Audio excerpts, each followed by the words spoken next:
अस्सलाम वालेकुम, good morning Pakistan. जिंदगी कभी एक सी नहीं रहती। जिंदगी में ना जाने कितने उतार चढ़ाव आते हैं।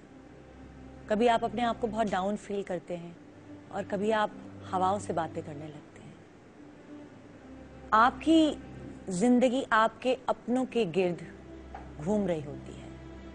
कोई अपना, कोई ऐसा रिश्ता जो बीमार हो जाए, जिसको कोई चोट लग जाए, उसको चोट लगती है लेकिन तकलीफ आपको होती है। और यही रिश्तों की जो बुनत है, इसे जिंदगी कहा जाता है।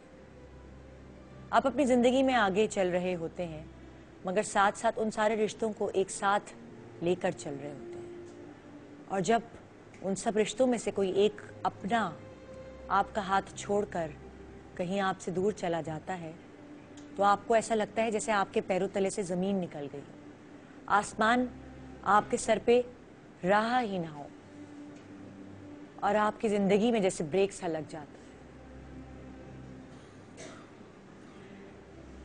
इंसान ये सोच भी नहीं सकता कि वो जो उसके अपने प्यारे रिश्ते हैं, उनके बगैर उसकी जिंदगी कितनी अधूरी हो जाती है। और जब वो अपने एकदम उसका हाथ छोड़ जाते हैं, वो अपने जिन्होंने उसे चलना सिखाया हो, जिन्होंने उसकी उंगली पकड़ के उसे सही राह सिखाई हो, सही राह दिखाई हो, जब वो उसकी आंखों से ओझल होते हैं, तो जिंदगी में बहुत कुछ उसे खोना पड़ता है।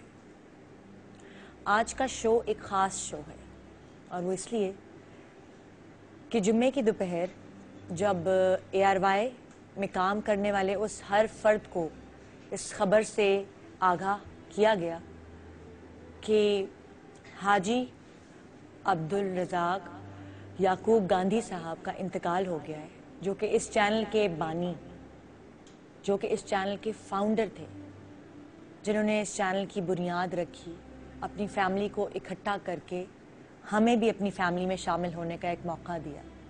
ARY में जब भी कोई खुशी का मौका हो, किसी की बेटी की शादी हो, ARY के में काम करने वाले हर एम्प्लॉय को मधु किया जाता है।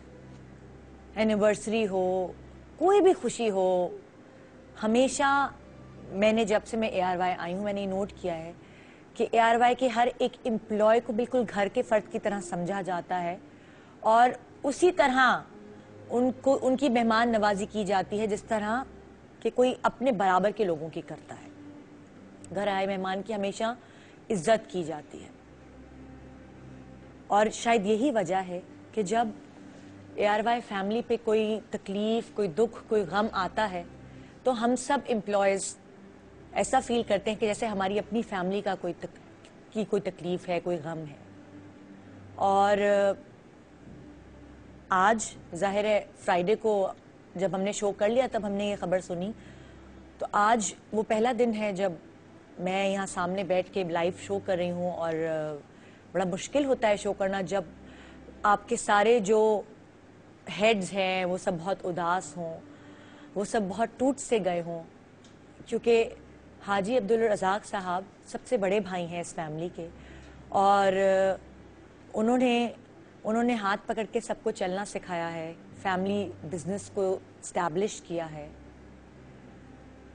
उनके जाने का गम फैमिली में ही नहीं बल्कि पूरे ARY ग्रुप में है। और ये 2-3 दिन से हमारा पूरा एनवायरनमेंट एक उदास, दुखी सा है, सोग का सा माहौल है। ऑफिस में वो जो चहल पहल, गहमा गहमी थी, वो बड़ी रुक सी गई है। आज जो शो हम कर रहे हैं वो हम हाजी साहब को डेडिकेट कर रहे हैं। और मैं आपको अपना एक्सपीरियंस ये कहना चाहूँगी, मेरी इनसे ऐसी मुलाकात नहीं हुई, लेकिन शादी ब्याह में जब मैं गई हूँ इनकी फैमिली में, तो इन्होंने मेरे सर पर हमेशा हाथ फेरा। और अभी जब हम लंदन गए थे तो ये बहुत बीमार थे, वेंटिलेटर पे थे, हॉस्पिटलाइज्ड थे, काफ़ी अरसे तक ये बीमार रहे। वहाँ इनकी मिसेस ने और सारे ख़ानदान ने मुझे घर पे मधु किया था दावत पे। तो जो मेहमान नवाजी का सबूत इन्होंने दिया था, मैं हैरान रह गई। मैं और मेरे मियाँ, मेरे बच्चे, हम लोग हैरान रह गए कि जाहिर है कुछ भी कहें, इस चैनल के मालिकान हैं और हम यहाँ जॉब करते हैं, लेकिन जिस तरह इन्होंने हमारी मेहमान नवाजी की थी, जितनी इज्जत दी थी, उससे इनका मुकाम और भी ऊंचा हो गया मेरे दिल में। हाजी अब्दुल रज़ाक साहब की जो मिसेस थी, उन्होंने जितनी शफ़क़त से, जितनी मोहब्बत से हमारी मेहमान नवाजी की, इनकी बेटी जिस तरह मुझसे मिली, मुझे लगा ही नहीं कि मैं इन लोगों से पहली दफ़ा मिल रही हूँ। वो मोहब्बत, वो खुलूस जो ज़ुबान से अदा किया जाता है, उसका गुण शायद इस फैमिली से कोई सीखे। और इसीलिए हम सारे आज मैं इस प्लेटफॉर्म पे खड़े होकर अपने सारे जितने भी कलीग्स हैं जो ARY में काम करते हैं, एक छोटे से छोटा पोस्ट से लेकर बड़ी से बड़ी पोस्ट तक, मैं इंतहाई दुख का इजहार करती हूँ ARY फैमिली को, और ज़ाहिर है हम भी इस फैमिली का हिस्सा हैं। इंतहाई दुख का, गम का इजहार करते हैं और साथ साथ हम ये दुआ करते हैं कि अल्लाह ताला हाजी अब्दुल रज़ाक साहब को जन्नतुल फिरदौस में जगह अता फरमाए। आमीन सुम आमीन। और जो लोग भी हमें देख रहे हैं, जो लोग इस चैनल से मोहब्बत करते हैं, उन सब से यही दरख्वास्त है कि हाजी अब्दुल रज़ाक साहब की मग़फ़रत के लिए दुआ फरमाएं। आज मैं आप लोगों से एक सवाल करना चाहती हूँ। जब आपका कोई अपना आपसे दूर जाता है, चाहे वो आपकी माँ हो, बाप, बहन, भाई, बीवी, बच्चा, तो आपकी वो क्या कैफियत होती है, या अगर ऐसा आपके साथ हुआ है तो किस तरह आपने अपने आप को संभाला है, ये आज आप मुझे लिखकर भेजेंगे। आज हमारे शो पे कुछ ऐसे गेस्ट्स होंगे जो आपको स्क्रीन पे एक्टिंग करते हुए, हंसते मुस्कुराते हुए नज़र आते हैं, मगर आज वो अपने जो उनसे बिछड़ गए हैं और उनके बिछड़ने के बाद उनकी ज़िंदगी में क्या चेंजेस आई, वो खुद अपने आप यहाँ आकर बताएंगे। अगर मैं अपनी बात करूं तो मेरी ज़िंदगी में जब मेरी दादी और ख़ास तौर पे मेरे दादा का जब इंतकाल हुआ था, वो लम्हात मेरे जहन में अभी भी घूमते हैं, और जब भी मैं जिक्र करती हूँ तो मेरा दिल भर सा आता है। और जाहिर है जब आपका अपना कोई इस दुनिया से जाता है तो आपको एहसास होता है किसी दूसरे के गम का, दुख का। अल्लाह ताला ने हम सबको यहाँ जो दुनिया में भेजा है, हम सब ये बात जानते हैं कि सबने एक दिन जाना है, लेकिन जब भी कोई हमारा प्यारा, हमारा अपना हमसे दूर जाता है तो तकलीफ़, वो दुख, वो कुछ थम सी जाती है अंदर। और जब भी फिर किसी अपने का जिक्र किया जाता है तो आँख का आंसू यहाँ आके टिक जाता है, और वो जो सारा वक्त है जो उनके साथ गुजारा हुआ होता है, वो उनकी सारी अच्छी बुरी बातें वो आपके दिमाग में घूम सी जाती है, एक जैसे रील सी चलना शुरू हो जाती है। आज हम हमेशा बहुत हैपनिंग और बड़े एंटरटेनमेंट से भरपूर शोज करते हैं, लेकिन आज न जाने क्यों दिल चाहा कि आपके अंदर जाके आपको महसूस किया जाए। आज हम सब मिलकर एक दूसरे को महसूस करेंगे, क्योंकि जब इंसान एक दूसरे से करीब होता है तो वो एक दूसरे को महसूस करना शुरू करता है। शायद मेरी बातें आप बहुत अच्छे तरीके से महसूस कर पाते हैं, और इसीलिए मैं आपकी बात बहुत अच्छे से महसूस कर पाती हूँ। वो सारे फनकार जो आप टीवी पे देखते हैं, आज हम उनकी बातों को महसूस करेंगे। और अगर हम ये कहें कि हम एक दूसरे का गम बांटेंगे तो शायद आज की सुबह हमें ये लगेगा कि हम अकेले नहीं हैं इस दुनिया में। हमारे साथ और बहुत सारे गमगीन लोग हैं जो एक दूसरे से अपना गम बांटने के लिए तैयार हैं। तो आइए इस सुबह का आगाज़ करते हैं, थोड़ी गमगीन सुबह सही, लेकिन आइए अपने प्यारों को याद करते हैं आज की सुबह। Good morning Pakistan.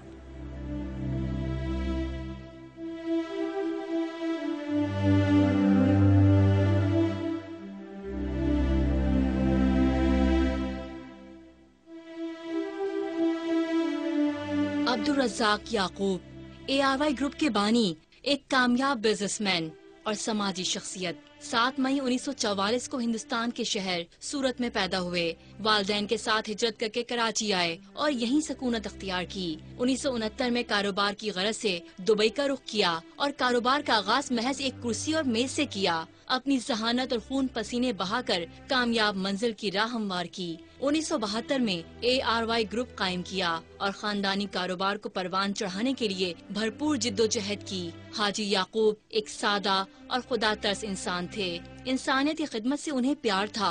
तालीम के फरोग के लिए जरूरतमंद तलबा को स्कॉलरशिप देना, लोगों की माली इमदाद करना, गरज लोगों के काम आना उनका शेवा था।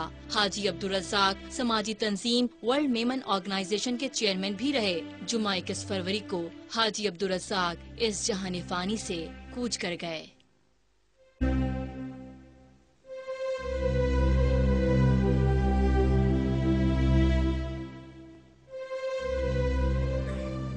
Welcome back, good morning Pakistan. और जैसे कि मैंने आपको बताया कि कुछ प्रोग्राम्स ऐसे होते हैं जो आपस में एक दूसरे को करीब करने के लिए होते हैं, और जब आप किसी इंसान से उसका दुख सुनते हैं या उसकी यादें शेयर करते हैं तो ऑटोमेटिकली आप उसके करीब हो जाते हैं। और आज मैंने आपसे कहा है कि आप की ज़िंदगी में जब कोई ऐसा दुख या कोई ऐसा मोड़ आया हो जहां आपसे कोई आपका अपना बिछड़ गया हो, वो सारी यादें आप हमसे शेयर कर सकते हैं हमारे आज के शो पर। हमारे साथ एक ऐसी सेलिब्रिटी गेस्ट है जिनको आप कई सालों से देख रहे हैं और बहुत अच्छा परफॉर्म करते हुए देख रहे हैं मुख्तलिफ कैरेक्टर्स में। आजकल काफ़ी इन हैं और मुख्तलिफ ड्रामों में एक्टिंग करते हुए नज़र आ रहे हैं। प्रोडक्शन में भी काफ़ी अच्छा कहते हैं ना कि एकदम प्रोडक्शन में आ गए और काफ़ी अच्छे अच्छे ड्रामे पेश किए जो कि हम बहुत एंटरटेन होकर देखते हैं।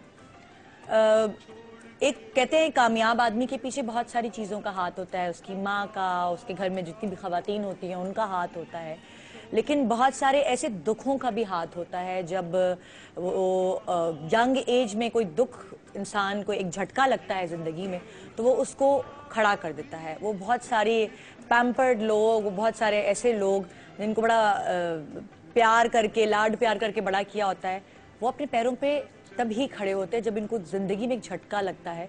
और वो झटका होता है सर से छत के चले जाने का, यानी कि आपका जो सरबराह है घर का, आपके वालिद, उनका एकदम चले जाने का। मैंने कई दफ़ा नुमान मसूद को बुलाया है अपने शो पे और मुख्तलिफ इंटरव्यू में मुख्तलिफ सवालात भी किए हैं, बहुत कुछ हम इनके बारे में जानते भी हैं, लेकिन इनकी ज़िंदगी का एक ऐसा पहलू जिसके बारे में हम आज जानने की कोशिश करेंगे वो है कि जब नुमान अपने वालिद साहब से बिछड़े, हमेशा के लिए ये बिछड़ना था, ये दूरियां थी हमेशा के लिए।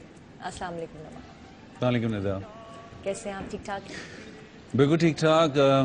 हमने भी बहुत सी बातें करनी है। हमारी फैमिली के जो सरबराह हैं वो तो दो, तीन, चार लोगों के सरबराह हैं जिनकी तस्वीर लगी हुई है हाजी अब्दुल रज़ाक, हाजी रज़ाक साहब की। मतलब ये वो हैं जिन्होंने बहुत सारी फैमिलीज को सपोर्ट किया है। जी, ये बहुत सारी फैमिलीज के सरबराह हैं, बल्कि हम थे कभी भी नहीं कहते क्योंकि ऑब्वियसली ये थे, लेकिन इन्होंने बहुत सारी चीजें ऐसी कर दी हैं जो मतलब सदियों तक चलती रहेंगी। एग्जैक्टली इनके आगे जो उनकी औलाद है, जो इनके भाई हैं, जो उनकी आगे औलादें होंगी, ऑब्वियसली इस सिस्टम को लेके चलेंगे आगे। तो मुझे जब 3-4 दिन पहले ये पता चला, ऑल्दो रज़ाक भाई काफी बीमार रहे, मगर एक दुनिया में एक प्रेजेंस होती है कि इंसान की, आप उसको देख सकते हैं, मिल सकते हैं, एक तसल्ली होती है कि आपके सामने है कोई। तो मुझे सच्ची बात है बड़ा अफसोस हुआ क्योंकि ARY का बहुत हाथ है मेरी कामयाबी के पीछे। बिल्कुल। क्योंकि बहुत जब सारे मैं लोगों की कामयाबी के पीछे, बहुत सारे लोगों की कामयाबी के पीछे, क्योंकि जब मैं 9 साल पहले 10 साल पहले कराची आया था तो ARY ने सबसे ज़्यादा मुझे सपोर्ट किया था मुझे इस्टेब्लिश होने में, क्योंकि जब एक नया बंदा आता है तो उसको बड़ी प्रॉब्लम्स होती है नई जगह पे। मगर बिल्कुल एक मुझे फैमिली वाला माहौल मिला। आज तक वो फैमिली है, बल्कि हम भूल गए हैं कि ये चैनल है और हम एक्टर हैं, ये प्रोड्यूसर्स हैं। अब तो जैसा फैमिली में लड़ाइयाँ होती हैं, हमारी भी होती हैं, दोस्ती होती है, प्यार होती है, ओकेजन्स होते हैं, मगर ये है कि obviously he is the Pioneer. इन्होंने ये बुनियाद रखी थी इस चैनल की। इस चैनल की तवस्सुत से बहुत सारे लोग, हम तो सिर्फ चैनल की बात कर रहे हैं, इनके जो बाकी बिजनेसेस हैं ऑब्वियसली वो भी इनकी फैमिली है। तो माशाल्लाह इन्होंने, मैं ऐसे मौक़ों पे ज़्यादा अफसोस इसलिए नहीं करता क्योंकि इन्होंने अपना टेन्योर, हर इंसान दुनिया में एक टाइम के लिए आया हो। बिल्कुल बिल्कुल। कुछ लोग कुछ भी नहीं कर पाते, कुछ लोग थोड़ा बहुत करते हैं, कुछ लोग हद से ज्यादा करके जाते हैं। कुछ लोग अपनी जिंदगी भरपूर जी लेते हैं, उनकी जितनी भी एज होती है, जितना भी उनको अल्लाह ताला ने मौका दिया होता है जीने का, उसमें वो भरपूर जी लेते हैं। इन्होंने, अल्लाह इन्हें आला दर्जा अता फरमाए जन्नत में, इन्होंने अपनी एक भरपूर जिंदगी गुजारी। कितने खानदानों को स्टेब्लिश किया, कितने भूखों को खाना खिलाया, कितने ट्रस्ट चलाए, कितने लोगों को सपोर्ट किया। मेरा ख्याल है कि ये जब गए होंगे तो इनको ये तसल्ली होगी कि यार पीछे मैं कोई ऐसा काम नहीं छोड़ गया। बिल्कुल। जैसे कई जगह ऐसे होता है कि एकदम फैमिली से बाप चला जाता है, बिल्कुल, और पीछे फैमिली सड़क पे आ जाती है। उनको सपोर्ट करने वाले उस वक्त बहन भाई चचा मामू सब साथ छोड़ जाते हैं। इनकी एक बड़ी खास बात ये जो मैंने ऑब्जर्व की कि इनकी 5 बेटियां हैं माशाल्लाह, और इन्होंने अपनी बेटियों को बेटों की तरह ग्रूम किया है। इनकी जो क्लोजनेस बेटियों से थी वो एक जबरदस्त मुझे लगती थी। नहीं, आप फैमिली के किसी भी मेंबर से मिलें आपको उन्हें रज़ाक भाई नजर आएंगे। इन्होंने अपनी तरह स्ट्रांग बनाया सबको कामयाब बनाया, सबको बताया कि यार this is not end of the world, ये तो भी शुरुआत है, इससे आगे जाना है। तो वो चीजें ऐसी हैं कि जो I believe the whole family we are very lucky, ARY is very lucky. सारे यहाँ की मैनेजमेंट एम्प्लॉयज सब बड़े खुशकिस्मत हैं कि we had such a great godfather जिन्होंने इस ऑर्गेनाइजेशन को इतना फ्लरिश किया है कि अब हम क्या, हमारे बाद जो जनरेशन आएंगी ये वो नहीं है कि जैसा एक बंदा चला जाता है पीछे मामला ठप हो जाता है। इन्होंने ये उस मोड़ पे गए हैं जहाँ पे मामला शुरू हुए हैं। तो इन्होंने दिखा दिया सबको, इन्होंने दिखा दिया कि यार ये चीज है, इस पे चलते रहोगे तो ठीक है, नहीं चलोगे तो तुम्हारी मर्जी है। बिल्कुल। बहुत बहुत कामयाब बिजनेसमैन आए और चले गए, किसी ने याद भी नहीं किया। मगर आई एम श्योर कि रज़ाक भाई को हम लोग हमेशा अपनी दुआओं में याद रखेंगे। और ARY जिंदा है ऑब्वियसली, तो ARY तो खैर इट्स लाइक फैमिली, और ये बड़ी फैमिली के सरबराह ये हैं, क्रेडिट इनको जाता है कि इन्होंने। मगर अबू बिल्कुल सही थे, चलना फिरना ऑफिस जाना, मगर डॉक्टर ने कहा था जी आपने सीढ़ियां तेज नहीं चलनी है, भागना दौड़ना नहीं है आपने अब ये नहीं करना। तो वो उन चीजों से तंग आ गए, तो उन्होंने कहा यार मेरा बाईपास करो। उस वक्त आपको मौका मिला उनकी खिदमत करने का? हाँ माशाल्लाह, बहुत मतलब कोई भी औलाद उस मेरी जगह पे होगी तो करेगी। हाँ, एक होता है ना औलाद को एक तसल्ली होती है कि हमने आखिरी वक्त में अपने पेरेंट्स की खिदमत की है, हम उनके साथ हैं। मतलब वो माशाल्लाह जिंदगी में होती है बहुत। फिर इस मोड़ पे आके आप ये सोचते हैं कि यार ऑपरेशन कराना ही नहीं चाहिए था, क्योंकि वो तो बिल्कुल ठीक ठाक थे। ऑफिस जा रहे हैं, वापस आ रहे हैं, हो सकता है 10 साल और जी जाते। बिल्कुल। अब ये वो बात आती है कि यहाँ पे आके आप बेबस हो जाते हैं कि आपका कौन सा फैसला सही है। आप अगर नहीं कराते तो कहेंगे यार देखो कोशिश नहीं की, आपने कराया तो फिर ये इंसान के साथ रहता है हर वक्त। तो ये वो चीज होती है कि यहाँ पे आके आप ना अल्लाह से सवाल कर सकते हैं, ना आप सोच सकते हैं कि हमने गलत किया। हालांकि नेगेटिव थॉट बहुत आती है इंसान के अंदर कि यार ना ही कराते बेहतर था। तो जब अम्मी और बहन को सहारा देने की बारी आई तो फिर नुमान उनको सहारा देने में कामयाब हुए या खुद भी टूटे हुए थे? हम तीनों बच्चे थे घर में, हम तीनों बड़े हो गए। किसने सपोर्ट किया उसको? सबने एक दूसरे को। और निदा हम लोग बहुत खुशकिस्मत हैं, मैं सच्ची बात बताऊं कि उनकी प्लानिंग इतनी अच्छी थी कि उनके जाते वक्त एक एक चीज सिस्टमेटिक हुई हुई थी। ये बहुत बड़ी बात होती है कि आपको मौका मिला कि आपने अपनी फैमिली के लिए सब कुछ किया हुआ है। हमारा घर अपना, जितना पैसा वो छोड़ के गए, हमें कोई हार्डशिप नहीं हुई, हमने बहुत किसी से कोई सपोर्ट नहीं लेनी पड़ी। वो सारी चीजें बड़ी आपको जो है ना थोड़ा सा सपोर्ट दे देती हैं। हाँ, मतलब है कि वो ऐसा कुछ नहीं था कि जिसमें हम कहें कि यार खुदा ना। अब जो लोगों की क्लियरेंस 5-5 साल में होती है, आपके होते हैं ना ग्रेचुटी, प्रोविडेंट फंड, सारा कुछ। अब्बू का 1 महीने में हो गया था।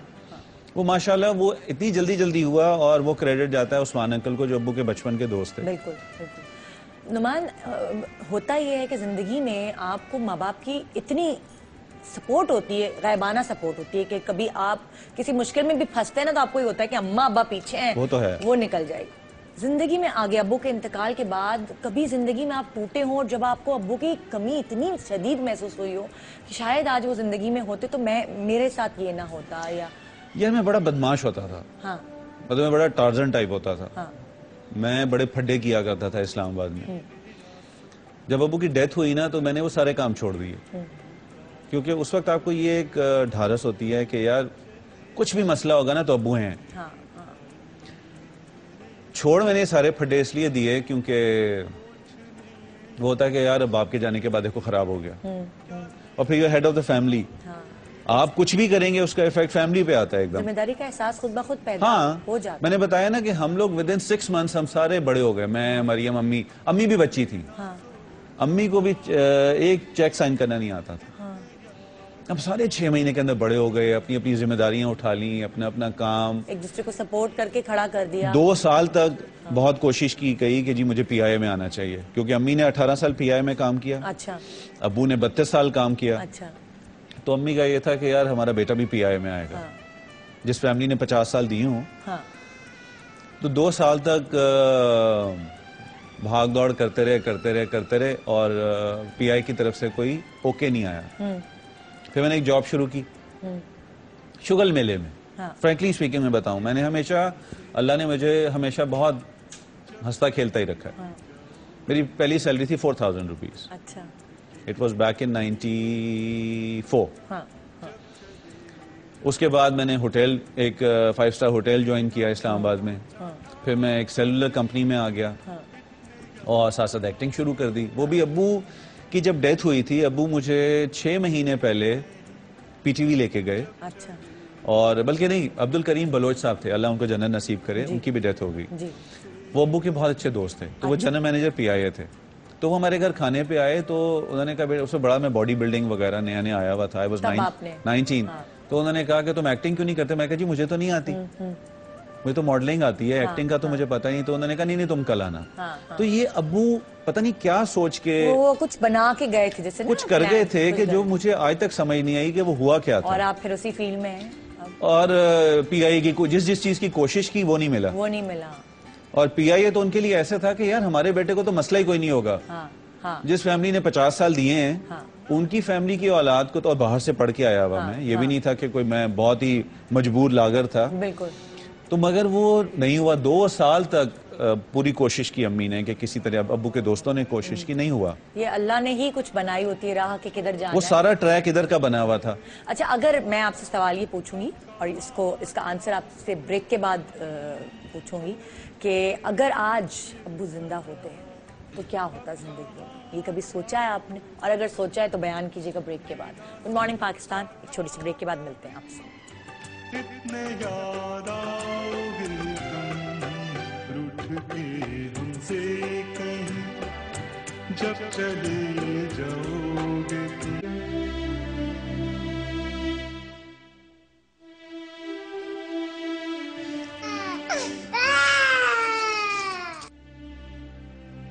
सच है ना कुमकुम से। प्यारा, क्या हो रहा है यहाँ?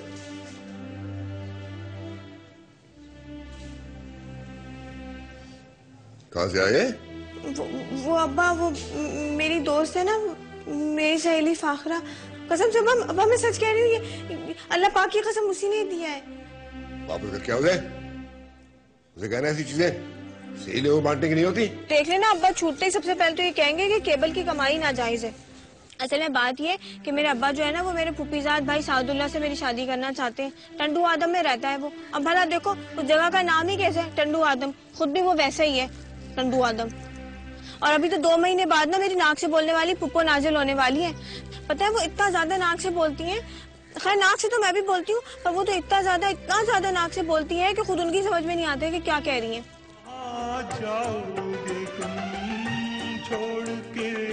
Welcome back, good morning Pakistan.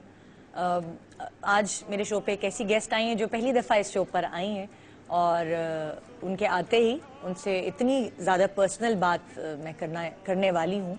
Obviously आज क्योंकि हमारा टॉपिक ये है कि वो प्यारे जो आपको छोड़ के चले गए, जो आपके दिल से बहुत करीब थे, चाहे वो माँ हो, चाहे वो बाप हो, चाहे वो हस्बैंड हो, वाइफ हो, बच्चे हों, और उनके जाने के बाद आपकी ज़िंदगी में क्या चेंजेस आए।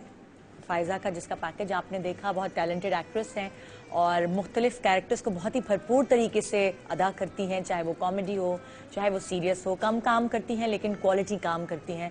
और हमेशा जब भी उन्होंने किसी भी ड्रामे में काम किया है, वो ड्रामा नोटिस में आया है। ये नहीं हुआ कि काम किया और बस इधर से उधर चला गया। तो फ़ायज़ा को यहाँ मैं बहुत खुशी से वेलकम करूँगी क्योंकि पहली दफ़ा वो मेरे शो पे आई हैं। अस्सलाम वालेकुम फ़ायज़ा, कैसी हो? I am good. ठीक हो और बहुत अच्छी लग रही हो, बड़े दिनों बाद आई हो। Thank you. आज हमारा टॉपिक ऐसा है, आपको शायद पता होगा कि फ्राइडे को हमारे इस चैनल के सरबराह, मैं कहूँगी, जिनकी डेथ हो गई, और इसी हवाले से हमने आज का टॉपिक ये रखा है कि घर की फैमिली का सरबराह माँ या बाप को ही कहा जाता है, और उनके दम से रौनक होती है बच्चों के चेहरे पर, चाहे शादी भी हो गई हो। आपकी अम्मी से मैं मिली हूँ खुद, और हाँ आपसे, हाँ मेरी मुलाकात उनसे हुई है, और कुछ अरसे पहले मैंने खबर सुनी थी कि लाइक वो एक उनके साथ एक सानिया हुआ, और इस तरह हाँ इट्स तकरीबन 1 साल हो गया है। 11 जनवरी को हुआ लास्ट ईयर। इट्स जस्ट हम क्या हुआ था, वो उनको किसी ने फायर करके? नहीं ऐसा कुछ भी नहीं हुआ था। Just you know Karachi is like that कि कहीं पे भी कुछ भी हो जाता है। तो मेरी बहन बाहर से आई हुई थी, वो विजिट कर रही थी, मेरा भाई भी स्कूल से आया हुआ था, तो हम सब we just plan to go out for dinner, और मैं गाड़ी चला रही थी और अचानक बस वो, हमने गाड़ी साइड पे पार्क की भी थी, अचानक फायरिंग शुरू हुई। तो सब झुक जाते हैं, यही तरीका होता है कि अगर फायरिंग हो रही है तो आप झुक जाते हैं। तो बस हम सब झुक गए, और फिर उसके बाद मैंने गाड़ी स्टार्ट की और भगा दी। और वो कौन सा इलाका था, कुछ याद है? इट वाज ये शबीराबाद है, नियर मोहम्मद अली। अच्छा, इट्स रिलेटिवली बड़ा सेफ एरिया समझा जाता है, मोहम्मद अली सोसाइटी के नजदीक है। और लेकिन कराची में कोई भी आई थिंक जगह सेफ नहीं है। बिल्कुल बिल्कुल। तो बस फिर वो हमने गाड़ी भगाई, तो मेरा भाई उनके बराबर बैठा हुआ था, तो उसने कहा कि इनको कुछ हो गया। तो मैंने कहा मे बी, क्योंकि बिल्कुल हमारे सर पे फायरिंग हो रही थी, मैंने कहा हो सकता है वो थोड़ा बेहोश होश हो गई हो, थोड़ा वो जाता है ना, डर जाता है आवाज से। तो बस फिर मैं अस्पताल ले गई, और हमें उस वक्त तक भी नहीं पता चला था कि हुआ क्या है। फिर जब हम इमरजेंसी में ले गए, सब हुआ, बट दे सेड के उनका इंतकाल हो गया है। उनको गोली लग गई थी इस तरह? तब उन्होंने जब चेक किया तो पता चला कि गोली लगी थी, और यानी वो गाड़ी की डिग्गी से होती हुई, कार सीट से होती हुई बैक से straight to the heart. Oh my God. तो बस फिर can't do anything। तो तुम्हारा मतलब इंसान ने कभी सोचा भी नहीं होता कि इस तरह? नहीं, बिल्कुल भी नहीं। But I don't know, it's I think हम हमेशा ये सोचते हैं, कम से कम मैं ये सोचती थी कि मुझे ऐसा लगता था जैसे ऐसा कभी होगा नहीं, she will never leave me. हाँ, तो जब ये हुआ, तुम्हारे करियर में मैंने देखा हमेशा से तुम्हारे साथ साथ रही। हाँ, she was the only one जो बहुत ज़्यादा सपोर्टिव थी, because she is a single mother. हाँ, और उन्होंने हम दोनों बहनों को, भाई को पढ़ाया, सब किया, और ख़ुद काम भी करती थी। और जब मैंने कहा कि मैं ये करना चाहती हूँ, तो उन्होंने कहा अच्छा ठीक है, लेकिन अब पढ़ाई ख़राब नहीं होनी चाहिए। हाँ, और एक है, कोई ऊट पटांग हरकत नहीं करना। क्योंकि फायजा जब भी फारिग बैठी होती थी तो मुझे वो नॉवेल्स पढ़ते हुए नजर आते थे, किसी से बातचीत नहीं, कोने में एक अपनी प्राइवेट स्पेस लेकर और नॉवेल्स पढ़ती हुई। तो and she was very supportive. शुरू में मुझे समझ नहीं आता था, मैं लोगों को नहीं जानती थी, तो वो हमेशा मेरे साथ होती थी। And that's how we were together. तो आप भी मुलाकात हुई थी। फिर उसके बाद वैसे भी बहुत सपोर्टिव थी, और खासकर शादी के बाद भी वो मेरे ही साथ रहती थी। तो इनफैक्ट करियर में उन्होंने सबसे ज़्यादा स्क्रिप्ट मैं उनको पढ़वाती थी, वो करती थी, और फिर हम बड़ा सलाह मशवरा करते थे कि करना चाहिए नहीं करना चाहिए। तो मुझे पता नहीं क्यों मेरे जहन में ये था कि बस ये कभी होगा नहीं। हाँ, और अच्छा चलो बीमार वगैरह भी नहीं थी, तो मुझे बस हमेशा ये लगता था कि जहन में भी नहीं था कैसे उनकी वजह से तुम्हें हमेशा सपोर्ट मिली है ना। हाँ, शादी के बाद भी जब तुम्हारे साथ होंगी तो जाहिर है बहुत सारी चीजों में अम्मा के मशवरे। She was just always there। हाँ, और हालांकि वो ये नहीं था कि शुरू से उन्होंने हम सबको बड़ा इंडिपेंडेंट रखा, क्योंकि वो चाहती थी कि प्रैक्टिकल खातून लगती थी बहुत ज्यादा, क्योंकि वो खुद भी करियर ओरिएंटेड थी और हाउसवाइफ टाइप नहीं थी। तो वो हमेशा हमें ये कहती थी कि नहीं, अपने पैरों पे खड़े हो जाओ। तो मेरी बहन ने MBBS किया, और उसके बाद वो इंडिपेंडेंट हो गई। बच्चों को पढ़ाया उन्होंने। हाँ, पढ़ाई पे बहुत तवज्जो दी। मैंने इंटरमीडिएट के बाद से अपने घर में कभी पैसे घर से नहीं लिए, बिकॉज आई स्टार्टेड मॉडलिंग, उसके साथ साथ पढ़ाई। दोनों मास्टर्स मैंने उसी काम करते हुए मैंने किए सब। तो वो हमेशा ही कहती थी कि इंडिपेंडेंट औरत को इंडिपेंडेंट और पढ़ा लिखा होना बहुत जरूरी बहुत जरूरी है, ताकि उस पर कोई भी कभी भी वक्त पड़े तो वो खड़ी हो सके। जैसे तुम्हारी अम्मी अकेली खड़ी हुई बगैर तुम्हारे अब्बा के, वो उन्होंने तुम्हें परवान चढ़ाया। क्योंकि मेरे वालिदैन में अलहदगी हो गई थी, तो उसके बाद उन्होंने हमें कभी वो नहीं किया, ना मैंने उनको कभी खुद नाखुश देखा। वो हमेशा होता ना, कभी कभी कुछ माएँ सारा अपना दुखड़ा बच्चों से रो रही होती हैं। नहीं, never happened। और उन्होंने कभी ये भी नहीं कहा, उन्होंने कभी हमसे ये भी नहीं कहा कि क्यों हुई, क्या हुई, ऐसी कभी कोई बात डिस्कस नहीं किया। In fact the good thing was के she never tried to tell us के कुछ बुरा हुआ, ये हुआ, कुछ भी नहीं, बस ठीक है कुछ लोग साथ नहीं रह सकते, इसलिए ऐसा हो गया। So it was a very positive thing. And तुम लोगों की पर्सनालिटी उन्होंने रुइन नहीं होने दिया, उन्होंने अब तुम लोगों को भरपूर जिंदगी दी और उसके बाद अपने पैरों पे चलना सीखा। हाँ, ये है कि उन्होंने हमें बिल्कुल जैसे हमारे होती है ना बात, वो कहती है कि हाय मेरी बच्ची बस में कैसे जाएगी, मेरी बच्ची अकेले यूनिवर्सिटी कैसे जाएगी, ये नहीं उन्होंने होने दिया। उन्होंने कहा ठीक है, ये है, ये करना है, अब जाओ। फायजा, कुछ बेटियां या कुछ बच्चे ऐसे होते हैं जिनको अम्मा की गोद चाहिए होती है रोने के लिए भी और अम्मा से खुशियां शेयर करने के लिए भी। फायजा का शुमार किन बच्चों में होता है? आई थिंक ऐसी नौबत कभी आई नहीं, क्योंकि उन्होंने शुरू से हमें ऐसा रखा कि ये सब है और ये करना है तुमने, अच्छा भी है बुरा भी है। कुछ बच्चे होते हैं उनको लाड चाहिए होता है अम्मा से, अपने हाथ से खाना खिला दें या नहीं, आई थिंक हमारी अम्मी ने हमें किया नहीं, इस तरह तो हमने कभी एक्सपेक्ट भी नहीं किया। फायजा के केस में होता था, आंटी फायजा की गोद में साथ रखते ना। अच्छा, ये उल्टा चल रहा है। हाँ, इधर बस ये है कि she always tried to make us very independent. अब 1 साल हो गया अम्मी को गए हुए, और इस 1 साल में तुम्हें किस बात पर वो याद आती है? वैसे तो हर वक्त याद आ रही थी, वो हमेशा आती, क्योंकि मेरे साथ मेरे घर में रहती थी और मेरी बेटी को पढ़ाती भी थी। जिस दिन हादसा हुआ उस दिन भी शाम में मेरी बेटी को पढ़ाया उन्होंने, और बस just can't do anything। मुझे बस ये हुआ कि रिवर्स नहीं कर सकते हम बहुत सी चीज़ें। हालांकि मुझ में ये खामी है कि मैं आखिरी वक्त तक कोशिश करती हूँ कि हाथ से ना जाने दूं, कर लूं। I am quite aggressive about it. So तो जब उनको गोली लगी तो तुमने भी बहुत कोशिश की? आई ट्राइड रियली हार्ड, और मुझे बड़ा वो है कि मैं कुछ नहीं कर सकी। एक्चुअली नेता, मैंने ये देखा है कि अगर कोई मेरी तारीफ करता है या कोई ऑब्वियसली फायजा की या कोई आपकी तारीफ करता है या जो बच्चों की तारीफ करता है, वो क्रेडिट माँ बाप को ही जाता है। बिल्कुल। उसमें मैं कभी ये नहीं, मैंने हमेशा जब भी किसी ने मुझे तारीफ की है ना, मैं कहता हूँ यार कि ये सारा क्रेडिट माँ बाप को जाता है कि ये उनकी ग्रूमिंग है, उन्होंने जो पढ़ाई करवाई, मतलब कई ऐसे।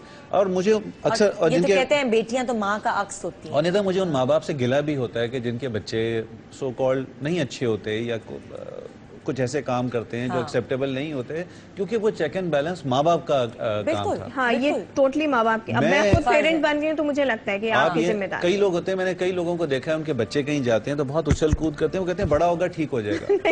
ये कभी नहीं होता। आपके जो शुरू के जो 6 साल है ना, वो सबसे टफ है बच्चे के। जो आपने शुरू के 6 साल ट्रेनिंग दे दी है, वही आपको आगे रिलैक्स करेगी।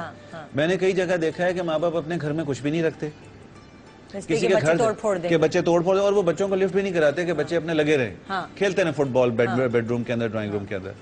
तो ये माँ बाप ऐसी चीज है और उनके माँ बाप आगे ऐसी चीज, मतलब ये तो एक ऐसा प्रोसेस है जो अनलिमिटेड है, चलता रहता है। तो ये सारा क्रेडिट माँ बाप को जाता है कि अगर बच्चों की तारीफ हो, बच्चों की ग्रूमिंग हो। और अगर आज हम यहाँ बैठे हुए हैं और यहाँ पे हम पूरे पाकिस्तान से या जो भी देख रहे हैं, हम उनके सामने अगर इस काबिल हैं कि हमें यहाँ बैठा के डिस्कस की जा रही हैं ये चीज़ें, जो कि कई चीज़ें एग्जाम्पल्स बन सकती हैं, कई लोगों की मसले मसाइल चल रहे होते हैं। हमारे जो ये शोज होते हैं, ये उनके लिए एक बहुत बड़ा एक क्या कहेंगे उसको, राह होती है, उनकी पाथ, एक पाथ होता है कि जी आप इस पे चलेंगे बहुत तो सारी आप में से कोई ऐसी बात आप नेचुरली करते हुए आपके मुंह से निकल आएगी जो कि दूसरा अडॉप्ट कर सकता है उसको, उसकी वजह से उसको थोड़ी हेल्प मिल सकती है अपनी जिंदगी में। उस 1 साल पहले की जिंदगी में और इस 1 साल बाद की जिंदगी में फायजा की अंदर क्या चेंजेस आएंगे? अम्मा की वजह से बच्चों की पढ़ाई शढ़ाई थोड़ा सा तुम था कि अम्मा देख रही हैं, अम्मी देख रही हैं, उस वक्त में और अब तुम्हें क्या लगता है कि क्या चेंजेस? अब बच्चों और घर के हवाले से थोड़ी ज्यादा रिस्पॉन्सिबिलिटी है। खैर पहले भी थी, क्योंकि वो नहीं, उन माओं में से नहीं थी कि अच्छा ठीक है तुम काम कर लो, मैं तुम्हारा घर क्या संभाल वो ऐसी माँ थी कि बच्चों को जोड़ के रखना, तुम्हारी एक बहन और एक भाई को जोड़ के रखने वाली थी? नहीं, हम आपस में हमें एक था, खुद थी वो bonding? खुद था, वो इन मामलों में इंटरफेयर भी नहीं करती थी। अच्छा। और वो ये भी नहीं था कि जैसे मेरा घर वो सपोर्ट कर रही हूँ उस हवाले से कि घर चलाना है, वो बिल्कुल नहीं थी। वो कहती थी तुम्हारा घर है, तुम देखो, तुम्हारी जिम्मेदारी मेरी कोई जिम्मेदारी नहीं है। हाँ। From day one she was like that, she was not interfering at all. तो वो ये कहती थी कि जो करना है तुमने करना है, तुम्हारे घर तुम्हारे बच्चे सब है। और लेकिन एक वो होता है, actually she was a very good company. अच्छा। हम दोनों बहुत फिरते थे कि जैसे वो लॉन एग्जीबिशन होता है तो वो कहती थी चलते हैं, देख कर आए। हम फिल्म देखने इकट्ठा जाते थे, हम खाना खाने इकट्ठा जाते थे। तो she was more like a buddy. Aunty ने भी सारी फिल्म्स देखी हुई थी जितनी तुमने देखी हुई है। ये बहुत मुश्किल होता है, उसकी रीजन ये होती है कि अम्मा और बेटी के एज डिफरेंस होता है, तो वो दिमाग नहीं बनता। Not like that at all. और एक्चुअली दोस्ती बहुत ज्यादा थी। तो तुम्हें लगता है कि तुम माँ के अलावा एक दोस्त को भी मिस करती? हाँ, वो है एक्चुअली माँ से ज्यादा जो है वो दोस्त वाली चीज जो है वो, that's what I really miss. क्योंकि वो सलाह मशवरे उसमें हो जाते थे। और वही मैंने कहा ना कि शी इज वेरी गुड बडी। तो जैसे सहेलियां होती है ना कि चलो आज ये नई जगह खुली है, यहाँ जाकर देखें करें, वो चीज बहुत ज्यादा थी। वो एकदम। अम्मी के बाद से आप किसी को तुमने सहेली बनाया? नहीं, कुछ नहीं। और मियाँ को घसीटना पड़ता है ज्यादा। Even if he is happy is not, I have to drag him to that. But ये हुआ। हाँ, वो है। मैंने नुमान आपसे सवाल किया था ब्रेक पे जाने से पहले कि अगर आज अब्बू होते आपके दरमियान तो क्या होता, क्या चेंजेस होती हैं जिंदगी? यार बहुत सी चीजें डिफरेंट होती हैं। मैं इतना मैच्योर ना होता। वो बच्चा आज भी जिंदा होता है, जबकि उसको जिंदा रखा हुआ है मैंने समहाउ, क्योंकि वो है तो सही ना। वो चीजें तो हैं, साथ साथ चल रही होती हैं। बच्चा निकल आता है ना, वो निकल आता है क्योंकि वो ऐसी स्टेज पे गए थे कि जिस वक्त वो बच्चा आदमी नहीं बना था अभी। तो वो बच्चे से आदमी वाला जो दरमियान का प्रोसेस है ना, वो हमें इंस्टॉलमेंट्स में अब हम उसको इस्तेमाल कर रहे होते हैं। जो हम हंस खेल रहे होते हैं वो हमारी वो शॉर्ट कमिंग्स हैं जो हम कहीं बीच में छोड़ आए। तो अगर आज वो होते तो शायद आप PIA में होते, यहाँ नहीं होते। पता नहीं क्या होता, मैं तो ये नहीं पता। मतलब हाँ, ये ऐसा नहीं होता जैसे अभी हूँ। क्योंकि जब आपको 1 साल के अंदर एक भाई भी बनना है, एक बेटा भी बनना है, मतलब सारे आपने एक मेल, हो सकता है रिस्पॉन्सिबिलिटीज जिस तरह आप अभी निभा रहे हैं उस तरह ना निभा रहे। नहीं, इस तरह तो मैं कभी भी ना निभा पाता। अगर अब्बा की वजह से जो है वो फिर आप वही बने हुए होते हैं। वो तो कभी भी नहीं। वो तो वो जो एक डिस्टेंस है, वो जो एक मैच्योरिटी का लेवल है, वो तो मैं कभी भी ना। अच्छा, बहुत सारे पेरेंट्स ऐसे होते हैं जिनको उनके जाने से पहले पता चल जाता है, पता नहीं इंसान को जैसे होता है ना कि फीलिंग से आ जाती है कि मैं चली जाऊंगी या मैं चला जाऊंगा। तुम्हारी अम्मी के साथ तो एकदम फायदा हुआ। तो वो कभी इस तरह की बातें करती थी कि मैं नहीं होंगी तो क्या?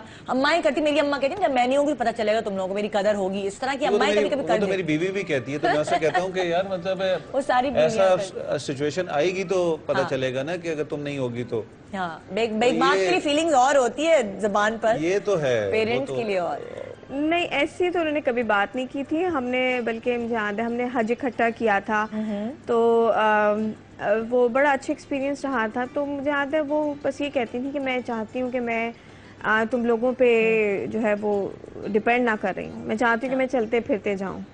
ये हर माँ ये दुआ करती है, ये हर माँ बाप की ख्वाहिश कि मैं बिस्तर पे ना पड़ूं, मैं तुम लोगों के ऊपर डिपेंडेबिलिटी जो है ना, वो बड़ा वो मुश्किल काम सबके लिए है। क्योंकि वो सारी उम्र बहुत इंडिपेंडेंट रही थी, तो वो बस ये बात बहुत अक्सर करती थी। और उस वक्त तो बहुत जाहिर सी बात है ट्रॉमा होता है चले जाने का, specially if somebody is not sick और एनीथिंग, और अचानक ही हो जाए तो आपको उसको जहन में वो करने में भी टाइम लगता है।